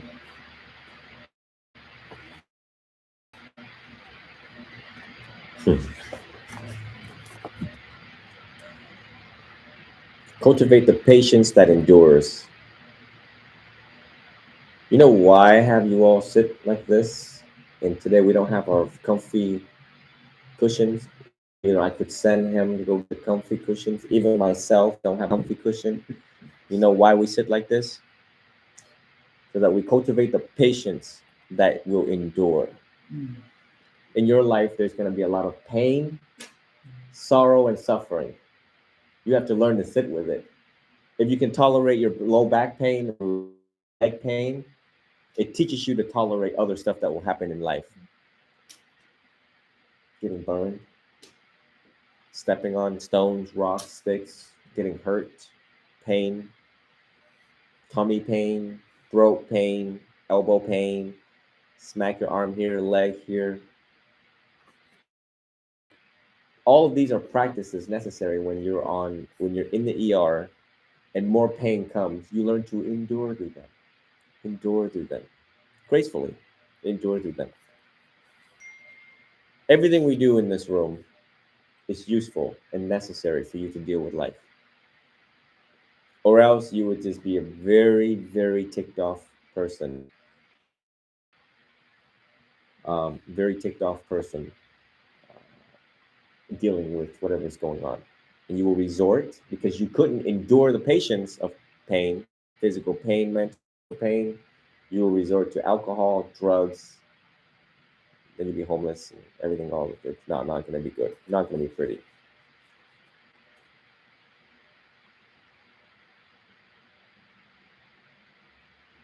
Do not oppress others or cause them pain. That is not the way of the spiritual aspirant. Do not oppress other or cause them pain. Same thing with public encounters with other humans. Do not oppress them. You're poor. You're weak. You have no money. How dare you speak to me like that? Do not cause them pain. Now, let me when you're with me and I tame those who needs to be tamed, it's because I am now head on with evil. Yoda with his lightsaber and the Darth Vaders that is out there. I'm going to meet them at the caliber that they need to be met. They will meet the Yoda. You understand? Because everything is recorded in email, in words, on cameras. Whether or not I become the next Reverend Al Sharpton, Mhm. the first Buddhist Reverend Al Sharpton, Venerable Al Sharpton, is must understand that I am utilizing rules and things in the scripture beyond your understanding. That when evil needs to be met with goodness in certain ways, had it not been for certain advocates in the world, our world would be in a mess. But it is by and through advocacy, the right advocacy, skillful advocacy of Dr. MLK, the late Archbishop Desmond Tutu of Africa, had it not been for these icons that I study from, inspired by, evil will proliferate. Evil will proliferate. Well, you saw the little baby Yoda come out of this heart, did you not? And Yoda sometimes isn't nice. And Yoda sometimes is careful with his words, but he will tame those to be tamed. If they do it to me, best believe they'll do it to the President of the United States of America. I've learned that.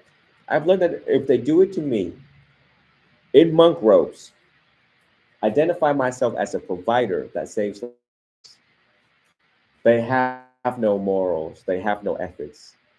They are, in fact,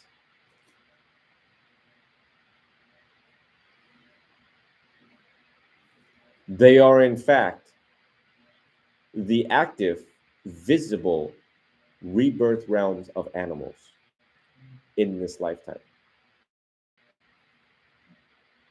Let me say that again. If they do it to me while I am in robes and or identify myself as a provider that saves lives, they will do it to a Buddha, do it to Jesus Christ standing right in front of them. And they are, in fact, a living, breathing example of the animal realm. And certain teachers, myself included, are skillful enough to tame them. No different than the Buddha taming the elephant. No different than the Buddha taming Angulimala. Because the text was written by man, that may or may not be accurate, you are watching a holy man tame the Angulimalas of society. Angulimala was a serial murderer. And if they could not exercise certain moral judgments, ethical judgments, charges nothing. And I have uniformly said that a spiritual physician, a spiritual doctor, then they have no respect for any living, breathing human being. No moral compass, a potential and likely chance to be a terrorist. No moral compass. And that's what we look for in humans, to adjudicate them as the wise or a fool, to see if they have a moral compass or not. Don't care. We don't judge if they're Muslim. We don't judge if they're. We don't judge where they're from, what they believe in, what they practice. And the word judge means we assess and evaluate, not like, oh, you have to be careful with the word judge. This is where you can get analytical, Mr. Lawyer. We assess and evaluate. That falls under the definition of judging under the school of Jidao. And be very careful when you say you judge. You must justify why you use that word also to the younger ones that will look up to you and other people who will look up to you as an active Buddhist practitioner. So therefore, let me take the blame. You all be the good Buddhists that you are, right? And if I ever step out of line, you must look at your own practice, period. Those are the words of a Ajahn Chah. Is that when the teacher steps out, flying. You're not to attach onto me. Don't look up to me. Don't look down on anybody. Look at your own practice. That is the words of Ajahn Chah and Sadhguru. I'm trained to see evil. I'm trained to see malice. I'm just trained to see it. And with the best available science in my head, I choose whether or not to tame or not to tame. And I have to stand by the decisions and live by them. It is not to you all, any of you, to emulate how I tame other human beings, unless you have at least the amount of years of clinical practice, experience, education, and meditative time. Correct. Wisdom. And those who step out of line in regards to the subject and matter would be you. A little bit of knowledge and a little bit of watching can be very dangerous. Just like other monks out there who just aims for the wrongdoings of other senior monks and take that as an excuse to continue wrongdoings. Unjustifiable. And is subject to monastic tribunal. That's why they have it in Thailand.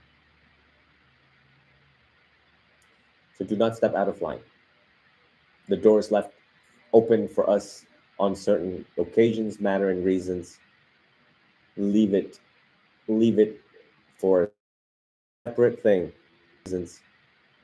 Leave it for a separate thing. Do not merge with it unless we ask you to. Do not. You all have your own practice, and you are directed and instructed to and for your own practice. Our world is changing, and leave it up to the Buddhist cardinals to do so. Only the ones that are specifically skillful enough to do so. Not everyone can be Chi Dao. Not everyone can be Reverend Al Sharpton. Get what I'm saying? Understand very fully, clearly. What page was I on? Okay. Do not find fault with others. Do not injure others, but live in accordance with the dhamma. Be moderate in eating and sleeping. Do we eat moderate? Yes. Look at the size of the steak last night.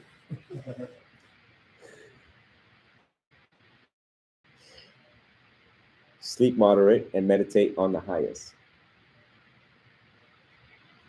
Even a shower of gold cannot quench the passions.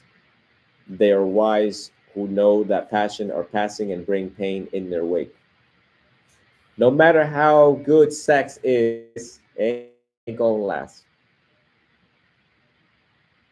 It is a thirst that cannot be quenched.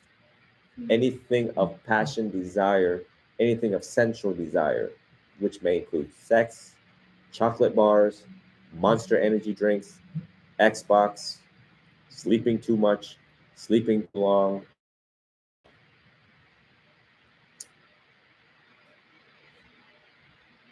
Who loves their bed? That's right. Ah, look at that. When is enough going to be enough? And you just want more of it, right? Until life passes you by.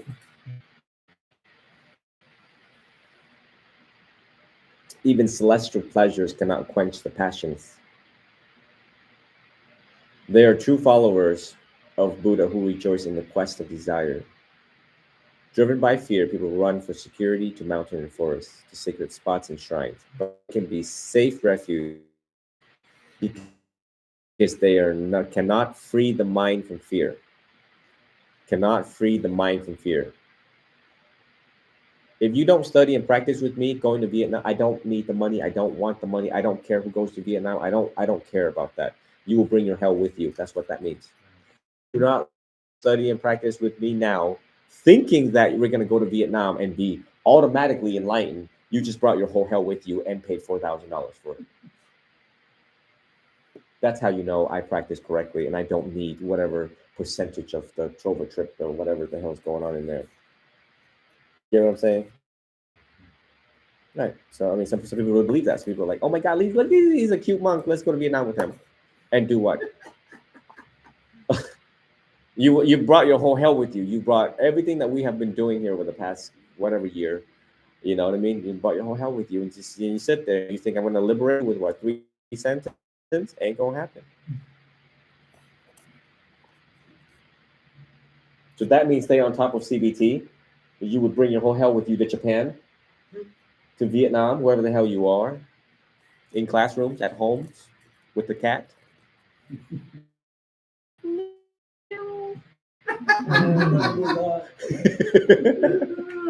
kind of sounds like that, but that's not true.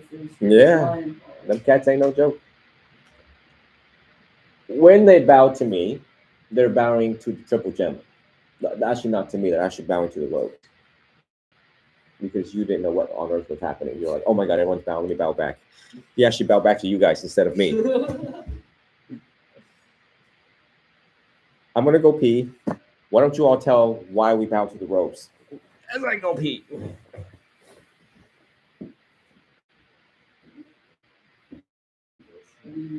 So the robes are the color of the everybody's chosen because of impermanence. The autumn color. So technically, in the story of Buddha, he chose saffron and a pale yellow color for the robes because that's all they body. Feminine. So it reminds me again of the color of that. And then we use the ones and the browns and colors of that nature because it's a part of trees and trees fall. They die and they fall down to a certain permanence. The triple gem is the Buddha, the Dhamma, and Sangha. So when we bow, we pay all respect to the teacher, of course. He's a holy man, we pay respect to him. And we bow to the Buddha. It's no different than bowing to a statue of the Buddha or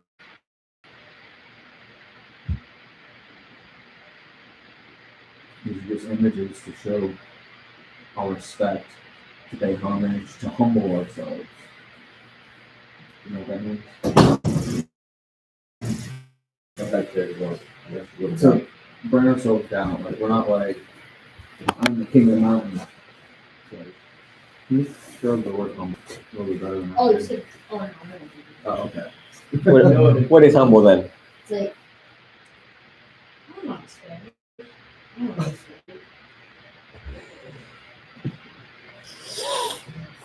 Humble is just simply being a nice human and not to think less of other people or highly or too highly of yourself. You know, people are who they are. They struggle just like us. They bleed just like us. They hurt just like us. And we're no better than them. You know? I hope that makes sense. Likewise, because we have a student here that going to be ordaining soon. Likewise, personally, when people bow to me, number one, they're bowing to the road, but personally, when they bow to me, there is initially the first jolt of,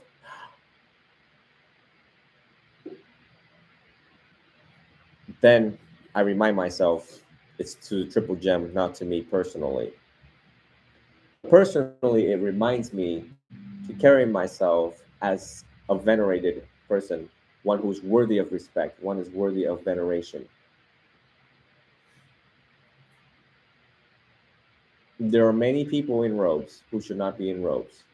There are many people in robes who should not be called venerable.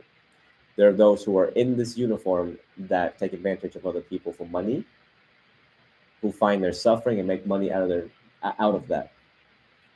Those people are also falls under the same definition of the animal realm manifest itself. Okay. And if they do it in robes, which is severe punishment by karma, they would do it to anybody else. They would do it in front of the Buddha. If they do it while in robes, they will kill in front of the Buddha. The Buddha will stand there and they would just kill, lie, cheat, steal, sexual misconduct, intoxicating substance in front of the Buddha, in front of Buddha and Christ.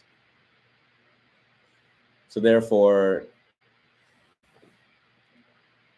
when wearing these robes, you must truly humble yourself as a servant of the Buddha, a servant of a servant to all the gods that went before us, and that you were there for the people, body, speech, and mind, and never utilize this for any other matters.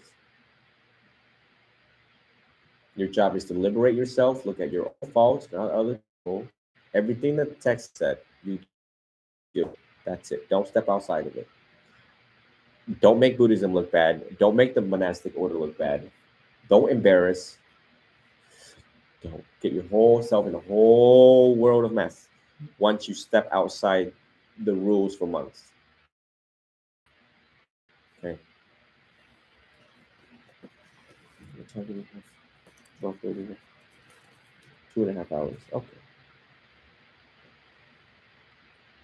So take refuge in the Buddha. Refuge is a safe place where we decide that, the way how we've been talking to other people, thinking about other people, doing things, drinking, smoking, lying, stealing, Xbox, whatever it is. If it's not working out and you're not at peace, time to give it up and look up to the quality Buddha. Look up to the teachings. Our answers lie in here for life.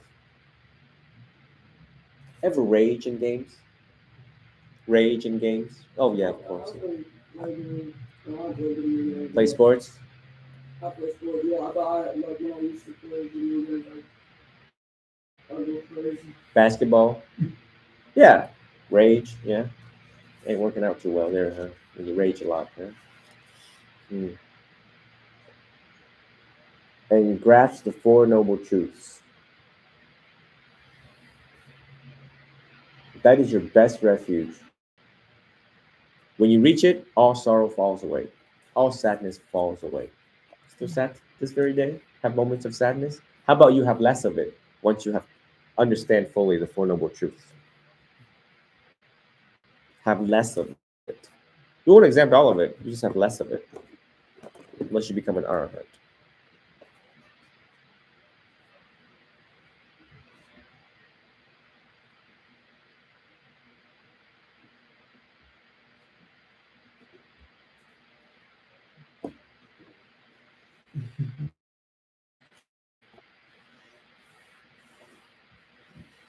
Everyone on TikTok, prepare to pause because this thing is at 10%. So people on TikTok, get ready to look for my live again. I have to use another iPad because this thing's dying.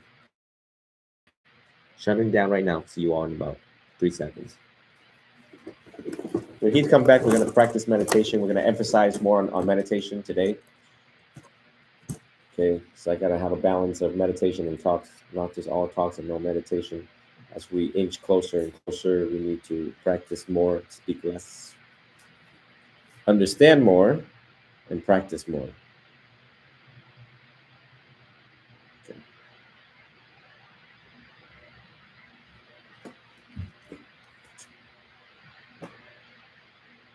See how much all the toys that I used the broken one first.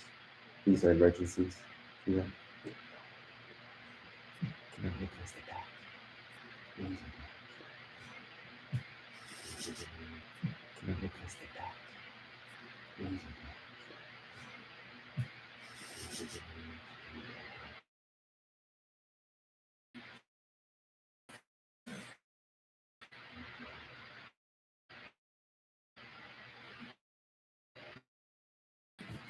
Questions on mindfulness of the breath, techniques of mindfulness of the breath. You've been meditating, right? Have they techniques of mindfulness of the breath? You've been meditating, right? Have they taught you any meditation techniques? She told me how if you sit Yeah. Any breathing techniques? Not yet. No, so it's kind of like the views.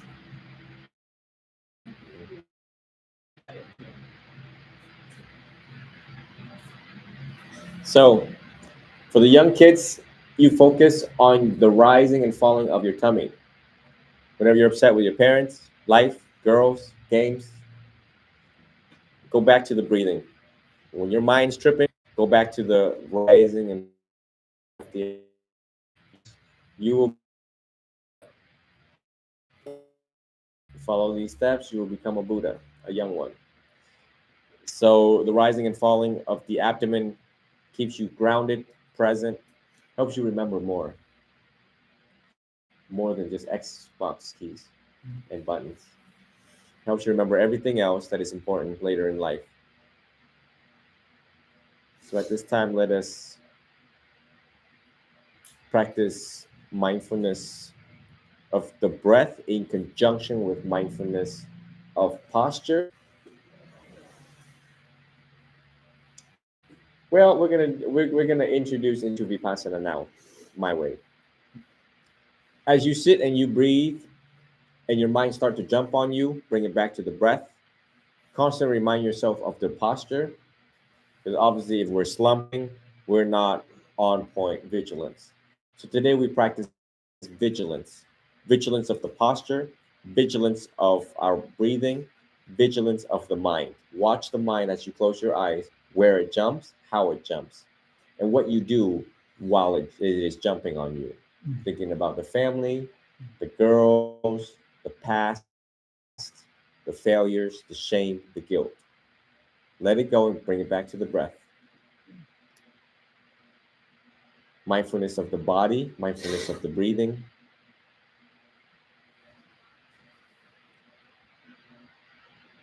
Mindfulness of pleasant and unpleasantness. Certain breathing is pleasant, certain posture is unpleasant. Know what's unfolding. I just want you to know when things are pleasant and unpleasant, okay? And don't give in to it, whether it is pleasant or unpleasant. Just watch it. Just watch everything unfolding as you close your eyes. At this time, take your first 3 deep breaths.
We bring our awareness back to our posture.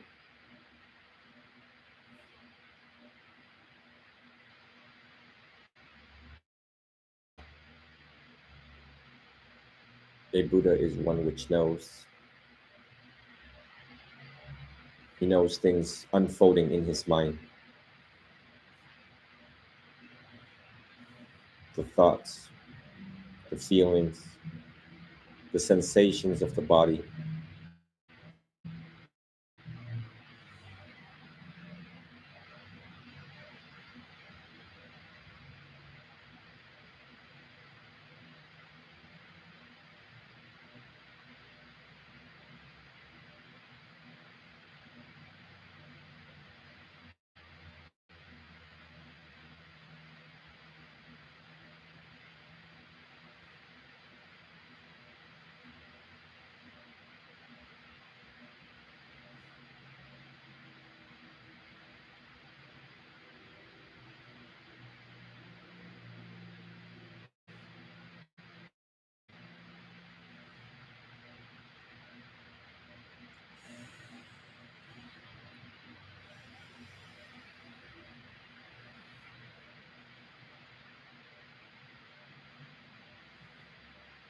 Bringing it back to the breath. We notice when it is long. We notice when it is short. We notice when it is shallow.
Slowly, we bring our awareness back to our posture.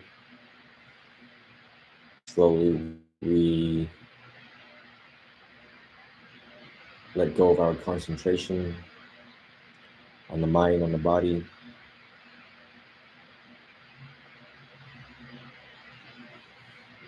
We relax our concentration. Slowly, we arise from this meditation. When you're ready, you can open your eyes.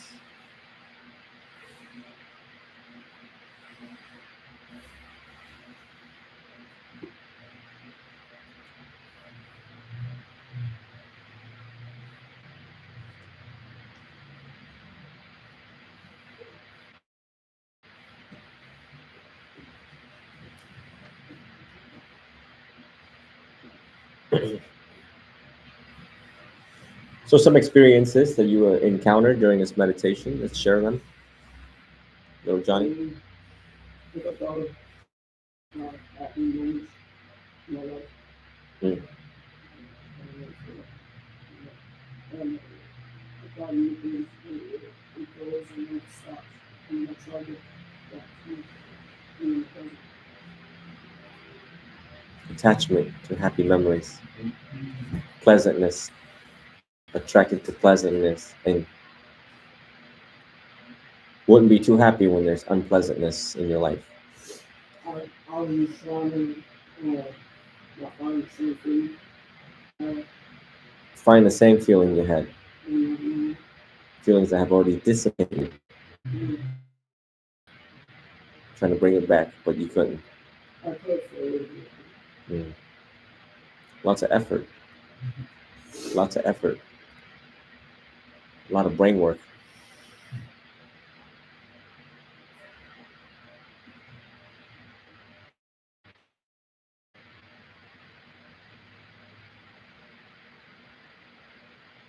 Okay. I'll monitor that for a while. We'll have to monitor the young ones, how they recollect memories. But here's where you guys pay attention how I skillfully navigate their meditative experience and not just go into direct clinical recommendations according to our practice. You watch, you get a baseline, you track their mind. It needs to be a timeline. How their mind is set up. Learn how their mind is set up first and foremost. Look for frequencies, look for recencies, then make adjustments in between when necessary. Yes, ma'am. So I was focusing on my breath. I love my thoughts to pass forward. And I just paying attention to it all the time all at once.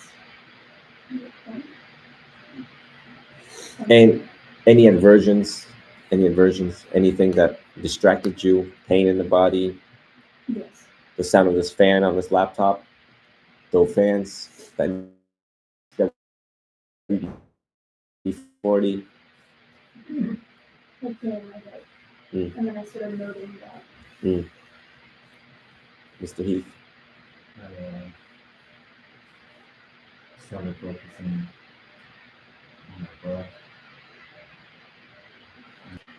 focusing on my posture, and just kind of one point of thoughts on those two, switching back and forth in the breath, and noting that when thoughts are starting to slip, and paying my attention to that, and fix it, kind of going back and forth between this two. I found with peace, and then bringing thoughts up, and I had some other thoughts that kind of came in, and honestly, I didn't know what they were. There was just like happening twice. From the months ago, that was about the sponsor platform come together. Mm. Going back to that, it was pain, my posture, and my back. I didn't have anything in my head. Mm. Trying to adjust accordingly to that, but overall, the one thing is focusing technically and a deep level of tranquility and peace. I feel kind of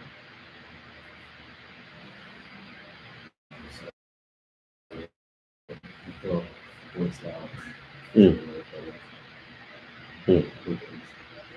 Jorge. I was so excited to go into it that I started with hot flashes. And I started focusing on my breathing. And I felt like I was going to jump out of my skin. From the eyelids. I started with hot flashes. And then I felt my foot started breathing. Then posture. And I fell asleep almost.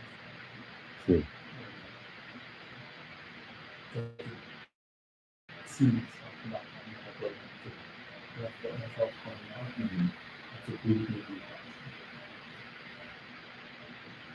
Meditative experience like that type of report gives us insight how much we don't know ourselves, or the things that we do scares the hell out of us once we rise.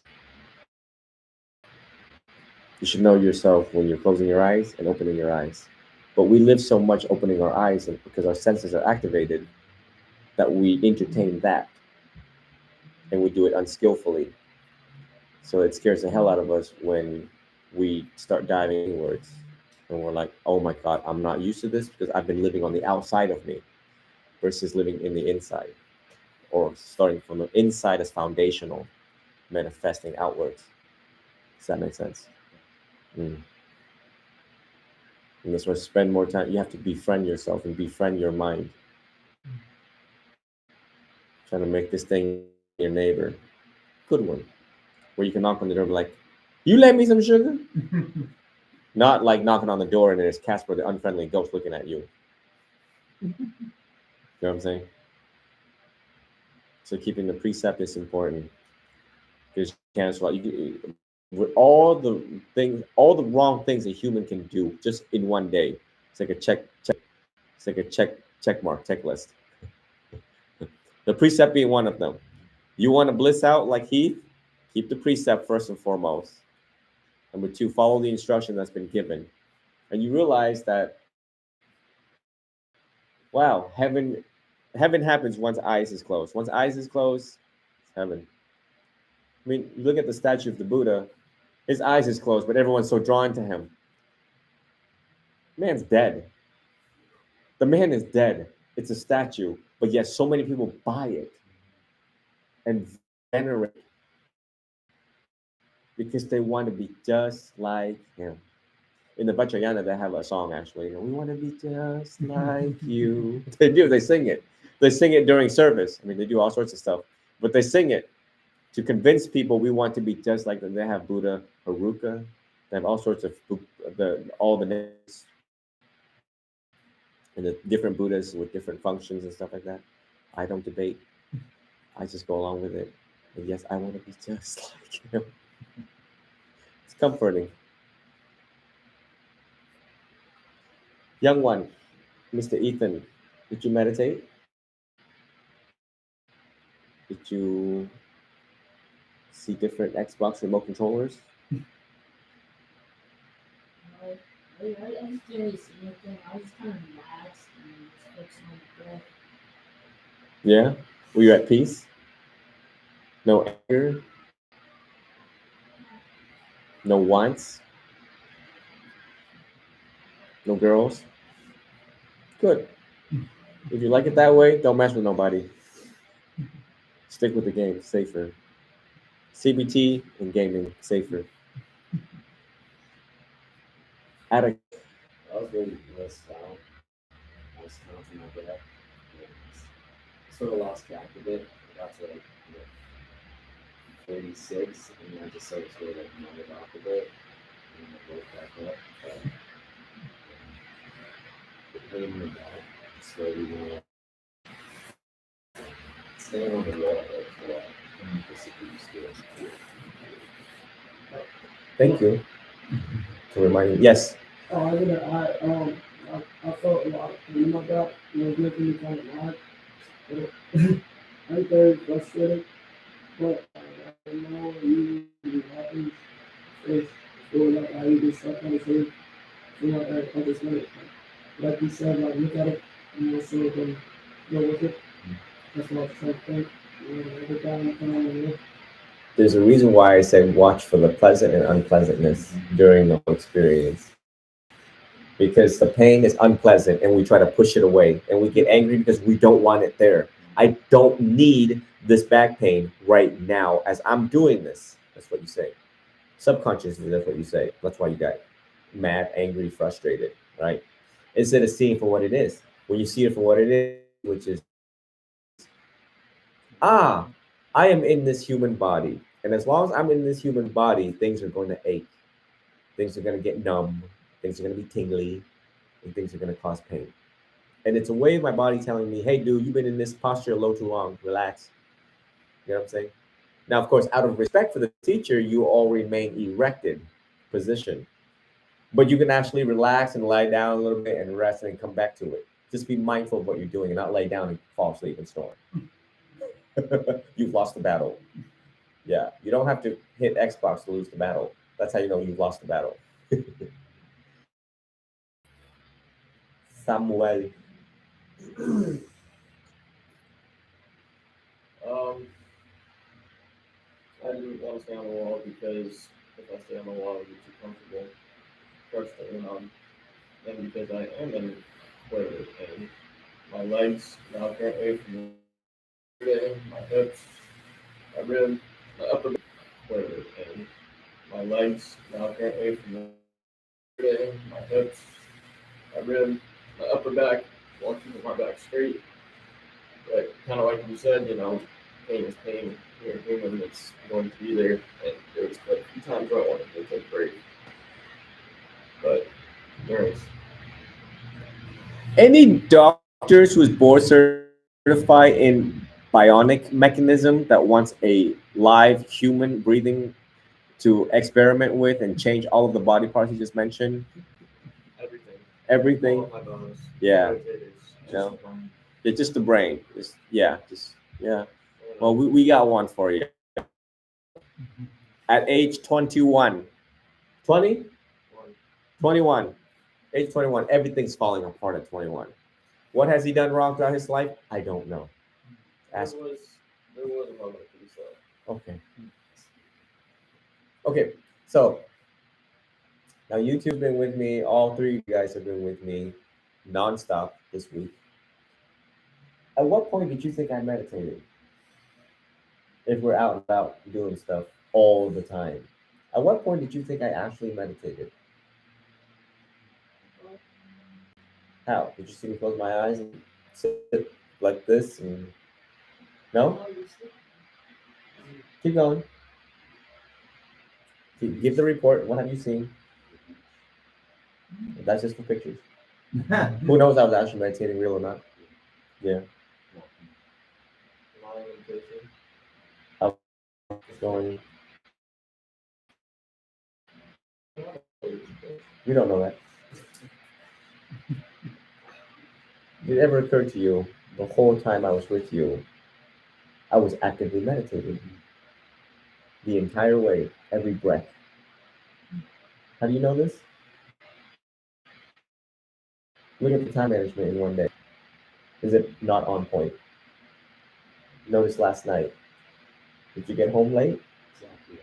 Oh, look at that. While you were chewing your steak. While you, while you were choosing eating your steak.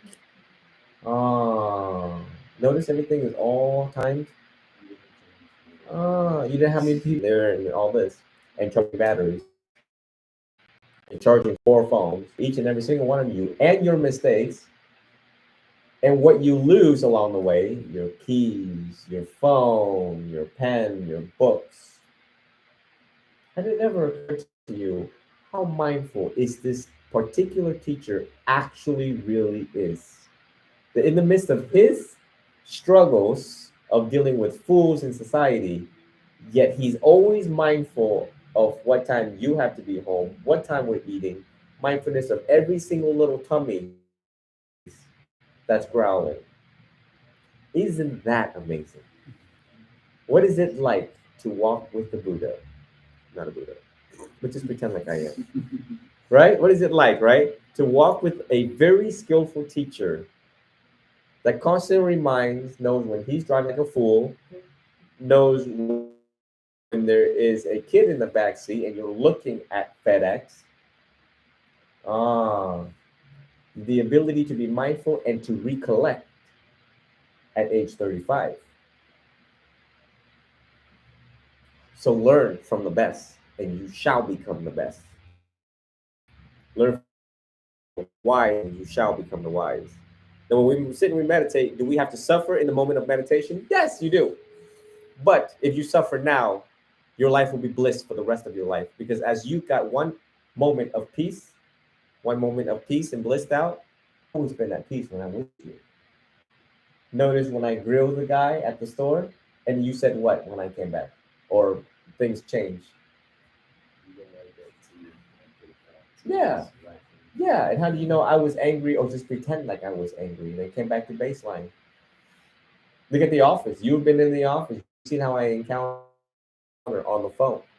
And I come back while you're sitting on the computer screen. And I'm like, oh, yeah, can you please for me?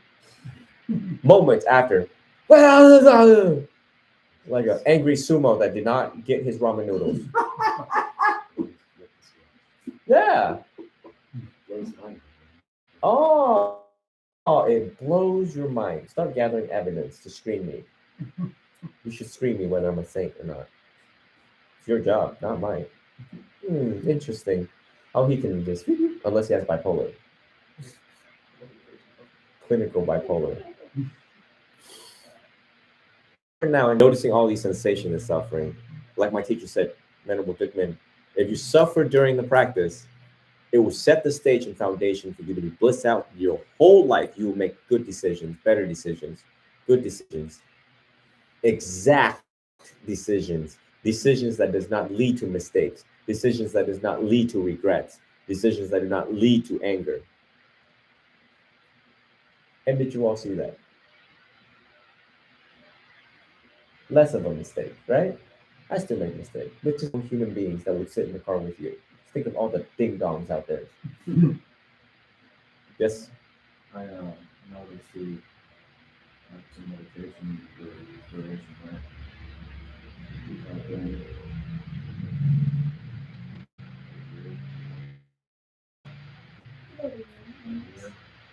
I've noticed that people in different techniques that we taught us and also other techniques that we can apply Learn from who?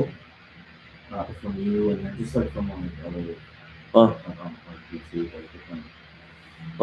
Replicate the same, Yeah, similar. Yeah, I've noticed that when meditating, using these different techniques, be it walking meditation, vipassana, whatever the case it might be, insight, even death, up to like death meditation, having all these things come in your arsenal, sitting, standing, walking, kind of becomes your natural state of being over time. And I notice myself walking around quite frequently or willing to do whatever we're doing and quite rarely feeling as though I'm constantly, not always, but for great periods of time in a state of meditation and I'm walking, you can see the difference from the sometimes. But I would like to do the same. I notice that when I open up, I don't get behind my back and I walk a little bit slower and I'm just very in the moment, very present. It's happening more frequently and it's through the techniques and the teachings and the applications to know when to do what and how, but it all comes down to basically training the mind to be in that moment that you're in. And you can, as you do, meditate, you do. Pinpoint thought, pinpoint meditation, no thought, you don't need to.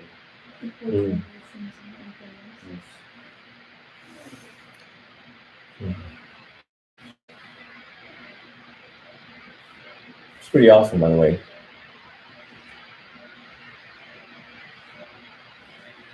The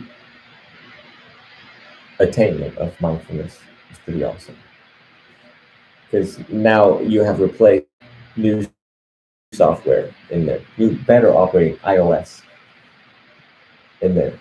The Buddha had this iOS 2,566 years ago, long before iPads and iPhones came along. He already developed this iOS for people to create heaven, to be angels, to be saints. on my thing.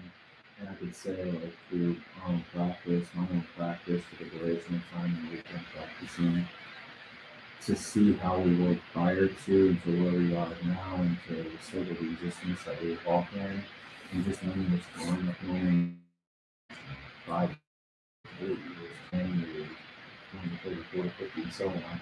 And it's a true accumulation, and it's quite astounding the consistent application, the leaps and bounds it take with mindfulness and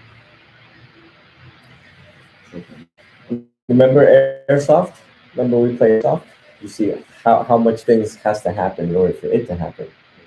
But once your preparation is done, you're blessed in the moment, right? You're prepared, ready to go, right? No different than meditation. Meditation is preparation for life. Who forgot to load their mags? Who was mindful of their mags? Ah, see that?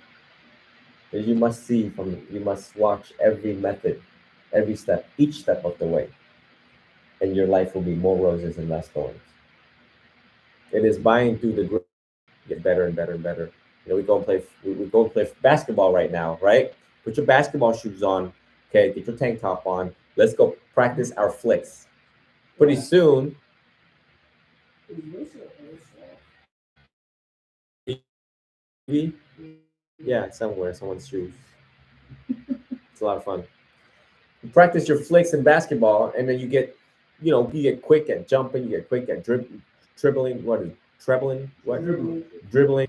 You know, you get good at twisting, turning, 180, 360, fooling other people. They think it's over there, but it's actually over here, right? You get really fast at it, quick and fast at it. By and through meditation, you get quick and fast at everything else in life. Everything else in life. You know, football, you get to see all the players where they're all staged. You can see the blueprint unfolding. You already know everybody's plan. That's what mindfulness does. Mindfulness is like the most awesome thing ever. It's like mind hacking.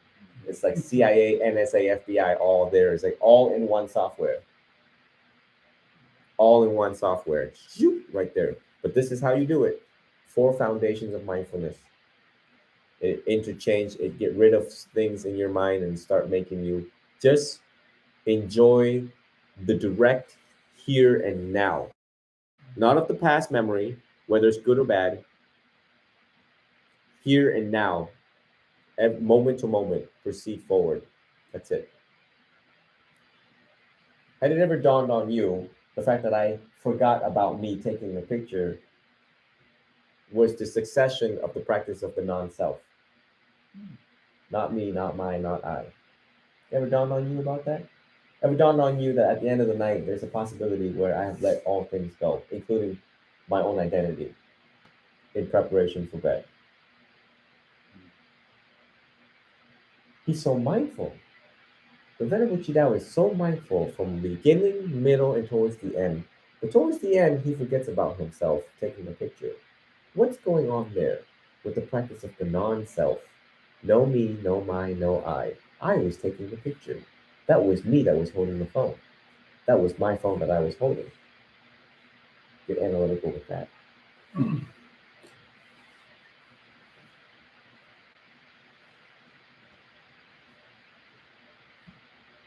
Just for fun.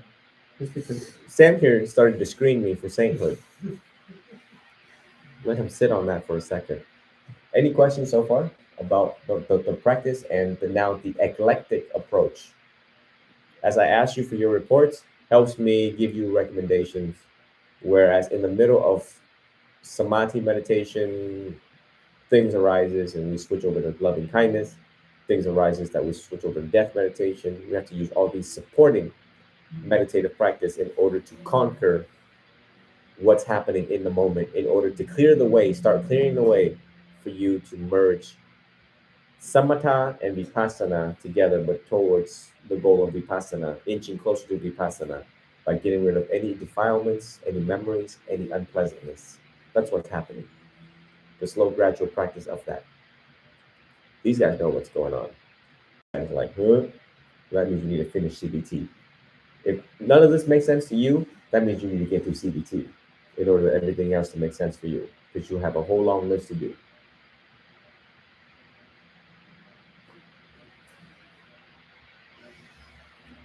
Any other questions? Any questions? Good. Awesome. And had we go out and spent time with nature, you all would have experienced nature instead of pouring paint on this wall. And you all could have see me, see everyone else, you know, step by step, enjoying each row you boat.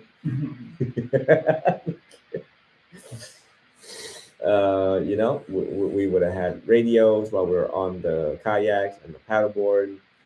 There are moment to moments where you all get to see mindfulness unfolding, enjoying nature, connecting with nature and mind. But due to the weather, you all got something better than rowing your boat. You got the dhamma. You got more refined teachings of mindfulness. As you refine your practice, makes you better practitioners, makes you better meditators. You know, Sam, at the end of the day, last night and tonight, no different. You will watch me let go of everything. The ticket that I have received, how that cop was, my phone that's yet to be fixed, the phone that's waiting to be recovered. You know, I just like bliss out like, so just like, you just sleep. I didn't even remember the cop until you just brought it up. Huh? I didn't even remember the cop until you just brought it up. Yeah. And the skillful compartmentalizing, putting it in a certain drawer, reserved for another day, but still remain in the present moment happily with all of you and not letting it get to you. Just watch everything I do and how I do it. And you realize how, such as life, such as life, and such as people in our life. And did you guys review any more of the life of the Buddha? Anything happened besides the that? Because I did not tell you all what to do over the past week, so I just left it for you. Any journaling? I didn't journal. I get it really quick. I just wanted to see how disciplined you were without my recommendation and advice. I do more the life of the Buddha. That's kind of a go-to thing. Uh, Be it audio, listening to interviews of the future, the past, recordings, or movies. Really enjoy putting on and play. A 4-hour movie with a life of the Buddha. A lot of material on there. yes, it is. I've done that several times and continue to catch stuff because it's just a lot of material and everything is really fascinating and interesting. I just see more and more about that. Focusing less so on the life of the Buddha and the Buddhas, practicing a lot of meditation. I ended up with a pretty bad headache the other day. Earlier in the week. Spent some time meditating and observing everything, but not doing anything at all except for sitting in it instead of running from it or distracting myself with a different meditating. Taking some practices where I could be putting in that a lot of energy. It's fun. Some of which couldn't pan out as I thought they would have. Hmm. On Tuesday, not running a be scheduled and turned out to be not what I thought it was going to be. And complained about it or anything, but it worked out the way it was supposed to work out. And the do it, you know, and then I followed on in. And it was in Tampa, wasn't close to home. Couldn't have complained about the gas driving out there, and it was like just a minute late. I'm like, do the presentation, I go to presentation, and It could be good fun, long time, with a presentation. Isn't going to be what it is. And I was like, this is weird. Somebody else showed up at the same time. And I was like, yeah, it was at the same time. That's kind of strange. It was a one-on-one for jobs. But it was kind of weird. So I walked out of it first. They scheduled, days in their schedule. And just had this like feeling of this thought coming in. I was like, this isn't right. Something weird about this. I looked it up and it turned out to be like some pyramid scheme, scam type thing. And I'm fortunate and grateful, you know, and get back to the car again, and God just worked out the way it was because I would have felt obligated just out of respect to sit in this environment for hours listening to this presentation, knowing that I wasn't going to partake in any of it. Julie was in the car waiting. It's a lot harder on Tuesday than it is today. Here's the whole deal.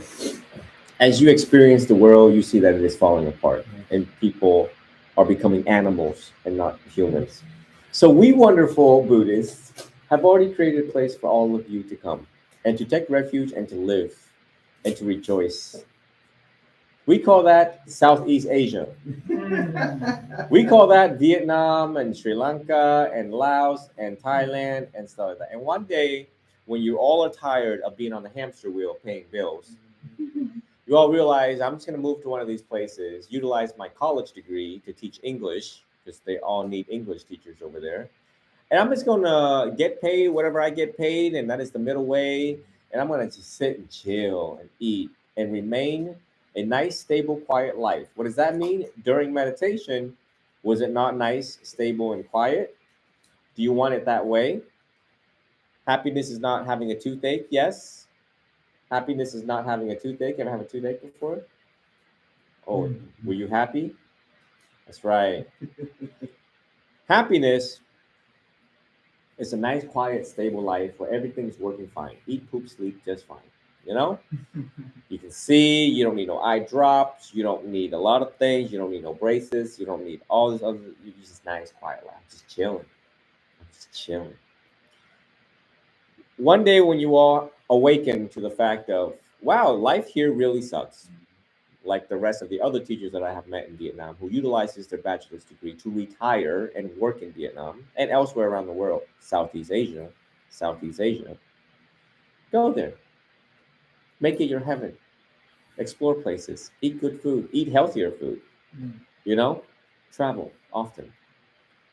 We change my perspective by seeing and traveling, you know. So yeah, it is unfortunate that it doesn't surprise me. Interviews turn to crap. Now the interview over, like, what is it? None of it in person anymore, right? Yeah. But I was grateful, you know, because things worked out the way they worked out. I didn't feel like Julie had to sit in the car for 2 hours. You suffered. No, Oh, I didn't suffer. but I looked at it as She said, "I'm a gummy." I think it was like, no, like she didn't have to do that. Like we didn't have to go through that experience. Actually, it was a little bit actually a learning experience. It is what it is. But I felt some kind of way. Interesting. I was going to know this, but I did feel like uneasy for whatever reason. And it wasn't because Before you got there. yeah, so I felt like there was some sort of weird energy about, and everything on paper looked good with the place. By the time I got there, it was not what it was, and it was like my feelings I had prior to led me to. I almost like knew, my body knew, the feelings I had knew that there was going to be something weird that would happen. And so that was what it was, and then I went to my interview on Wednesday, and that was great. I mean, it wasn't even a job interview. I went in and met with the manager, the hiring manager. We talked for an hour and a half, just talking. Told me about the company, the job, the position that I was looking into. And an hour and a half later, he was like, "What do you think?" And I was, "Well, I like it. You know, as long as there's an opportunity to grow and move forward within the company, then I'd like to give it a shot. And hopefully on Wednesday will be my starting day." So it's interesting how things pan out. You start to observe these things, you can read these feelings, you see things, you feel a certain way. Also understanding CBT, knowing what feelings you can trust and what ones you probably shouldn't. That's also a big thing. And now the point where hopefully I'll be able to start getting some money. Keep the bills paid. Keep the lights on. So I think it's all going to be perfect, and the only thing I have left is to check my film scanner and have that thing come back. So, I don't know. I have my suspicions. how you do? I don't know. You seem pretty high to me today. That's the meditation. That's the meditation. Remember, we meditated for 15 minutes prior to No, but seriously though, I'm really excited because I know for a fact, like I'm not. Honestly, I'll say this is like the first time because the last company I worked with was for many years, and prior to that, it's typically have to do with drugs. And Right. I smoked pot, smoked weed for a long time, and now I don't. So it's like I don't have to worry about a drug test. It's like cool. The Buddha wasn't wrong when he said keep the precept. It's And freaking crazy. I reflected on that. I was like, and someone Julie was like, this is the first time I've never really had to worry about failing or passing a test. mm, It is. It's an amazing feeling. It's really cool. I don't feel better than I really felt. Everything's on and up. That's good, man. That's good. It's really cool. That's a trip, man. It's a lot of fun if you let yourself have fun and let that shit go. Like language. But really, the more you let go, the more you enjoy. And let me see to this. It's so good when I feel something going on once you make. Yeah, absolutely. Fill it with other Say that again? stuff. It's so good life isn't a boring life unless you make it. But you know what? No one build on that. It's true. If you're too drunk, you lose your balance. You're so messed up. You can't think straight. You can't see straight. You're whatever. We go skating all the time. We just got him a longboard. Julia bought him a longboard. They can go skate with us. We've been hitting the trails and going for miles.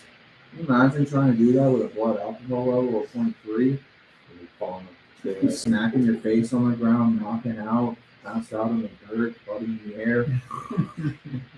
Wake up all bloody. Still showing up to falling class around. looking like this. How are you doing, Venerable? I had a great week. Ripping people's car doors off. Let me do it over here. How you doing, Venerable? I had a great week. I did. I had a blast. It was blissful. And I meditated while on the ground. I tasted dirt, literally. It's true though, you know. It's not a boring life, it's a fun life.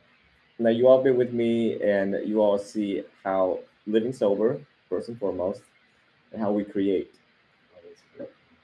fun. Beach, shells, just fishing and all of that. Y'all fish, I don't fish. I don't want to be a fish my next lifetime. Y'all will. Keep fishing. So,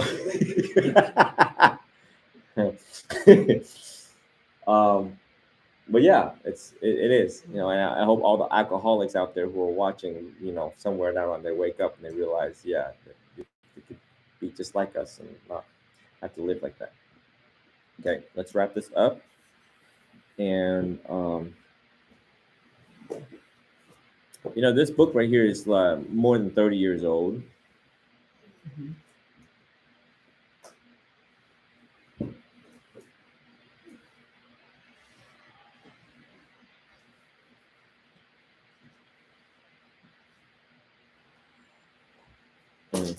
And this is more very clinically straight to the point.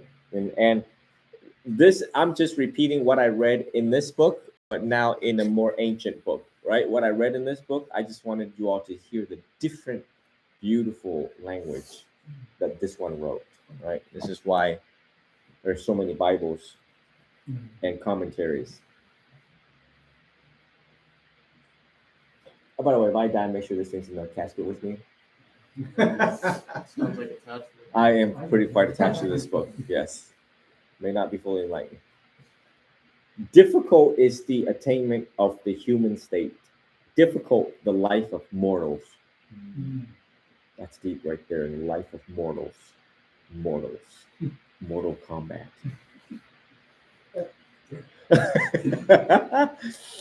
Raven. Difficult is the hearing of Dhamma true.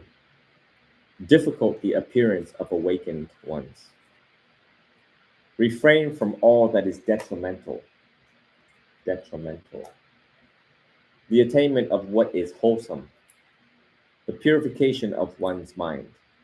This is the instruction of awakened ones.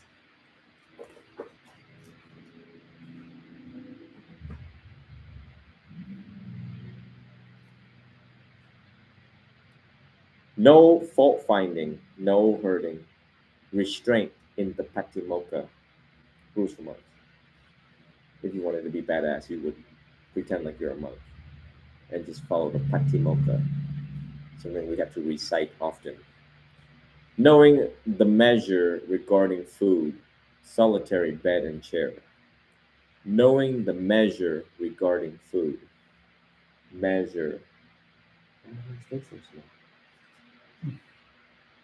Solitary bed and chair. Application too of higher perception. This is the instruction of the awakened ones. Notice lately I've said these are my instructions and directions for all of you. That's it. I think that is it.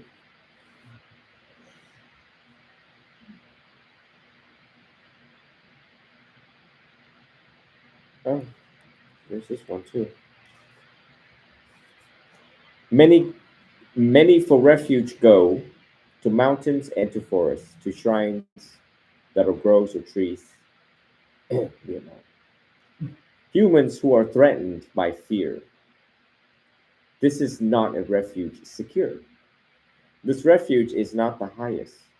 Having come to this refuge, one is not released from all misery.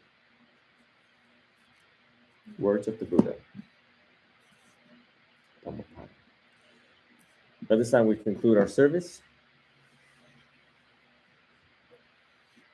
Yatha Varivaha Pura Paripuranti Sakarang Evomeva Ito Dinang Petanang Upakapati Ichitang Paditang Tumhang Kipameva Samechatu Sape Purentu Sankapa Chando Panyaraso Yatha Manicho Tiraso Yatha Sapi Tiyo Viwanchantu Saparoa Goa Vina Satumate Fawan Tuantarayo Suki Dehayuko Bawa Abiwan Danasi Lesni Chang Buddha Bachani no Chataro Thamma Watandi Ayuano Sokang Palang Bawatasa Pamanggalang Rakantasa Padewatasa Babuta Nufawen Sadasoti Bawantu Te Bawatasa Pamanggalang Rakantasa Padewata Sabathamma Nufawena Sadasoti Bhavantu Te Bhavatasa Pamangalang Rakanta Sapadivata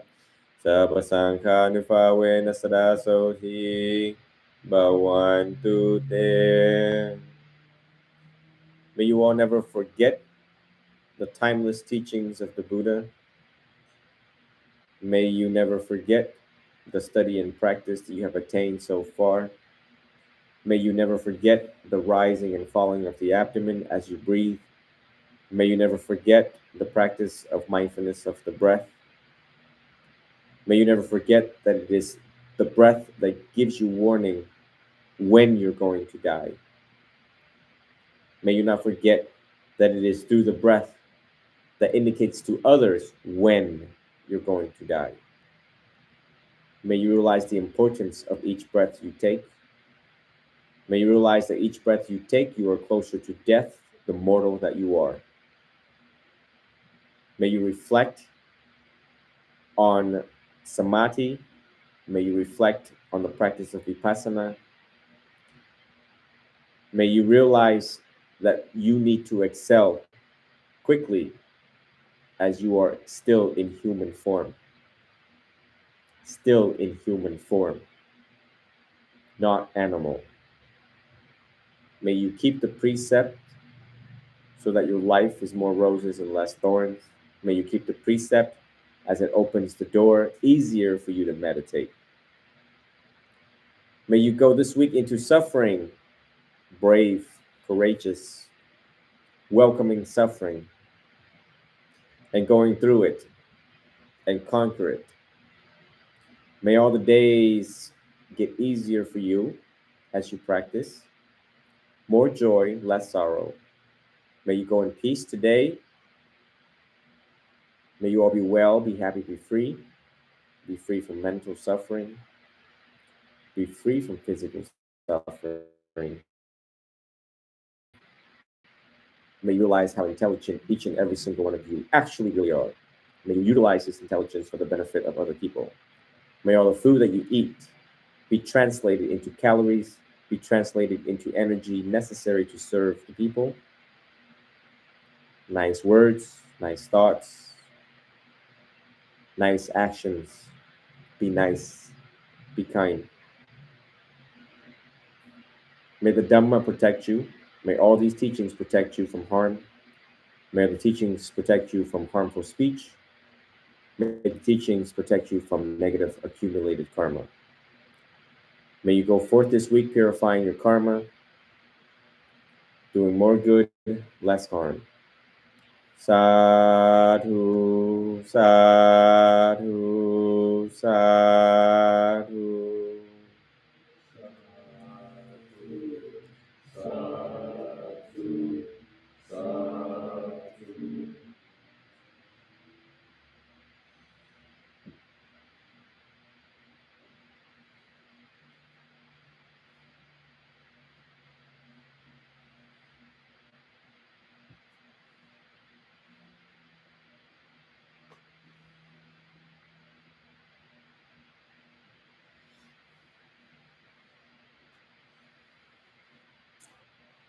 Very good. Very, very good. May you all go in peace and reflect and take more notes. Study the Dhammapada. Very short phrases. Try to remember them. It's my challenge for you. It's okay. The nature of camera, such is life.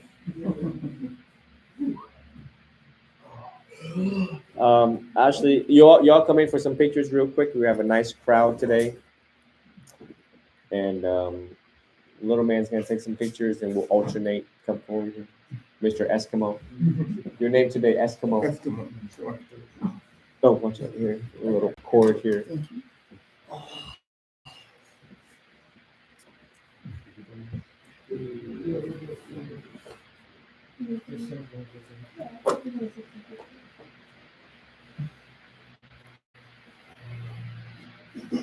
Oh, interesting. Maybe I should go over there because we have more room. And y'all should come to that sound bath. It's really cool. Ethan, come take this picture for you.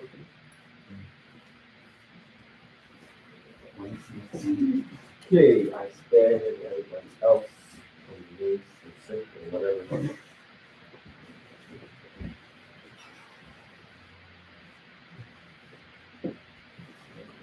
Hands together.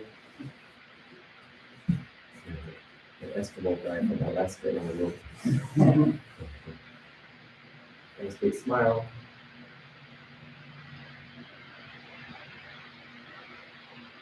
You know what his name is?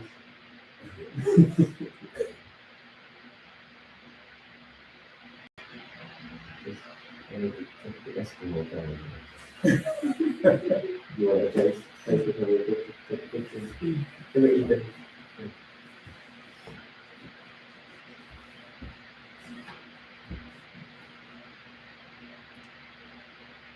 You should not,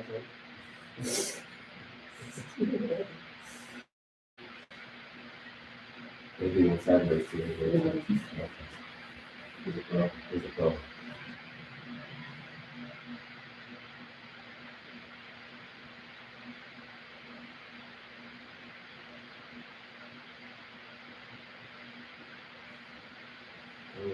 Big difference between 11 and 14, right? You gotta get a pro like him. All right. I always took pictures with That's how I remember. original. Always have to take pictures with them. Oh, look, you're so Eskimo that we altered you. Look at that. Oh, well, You were Puerto Rican there.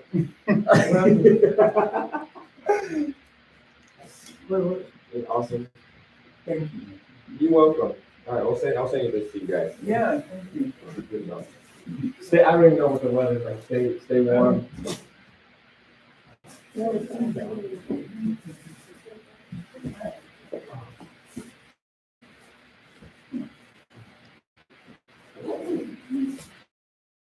I have a 2 o'clock at the office, so let's wrap it up.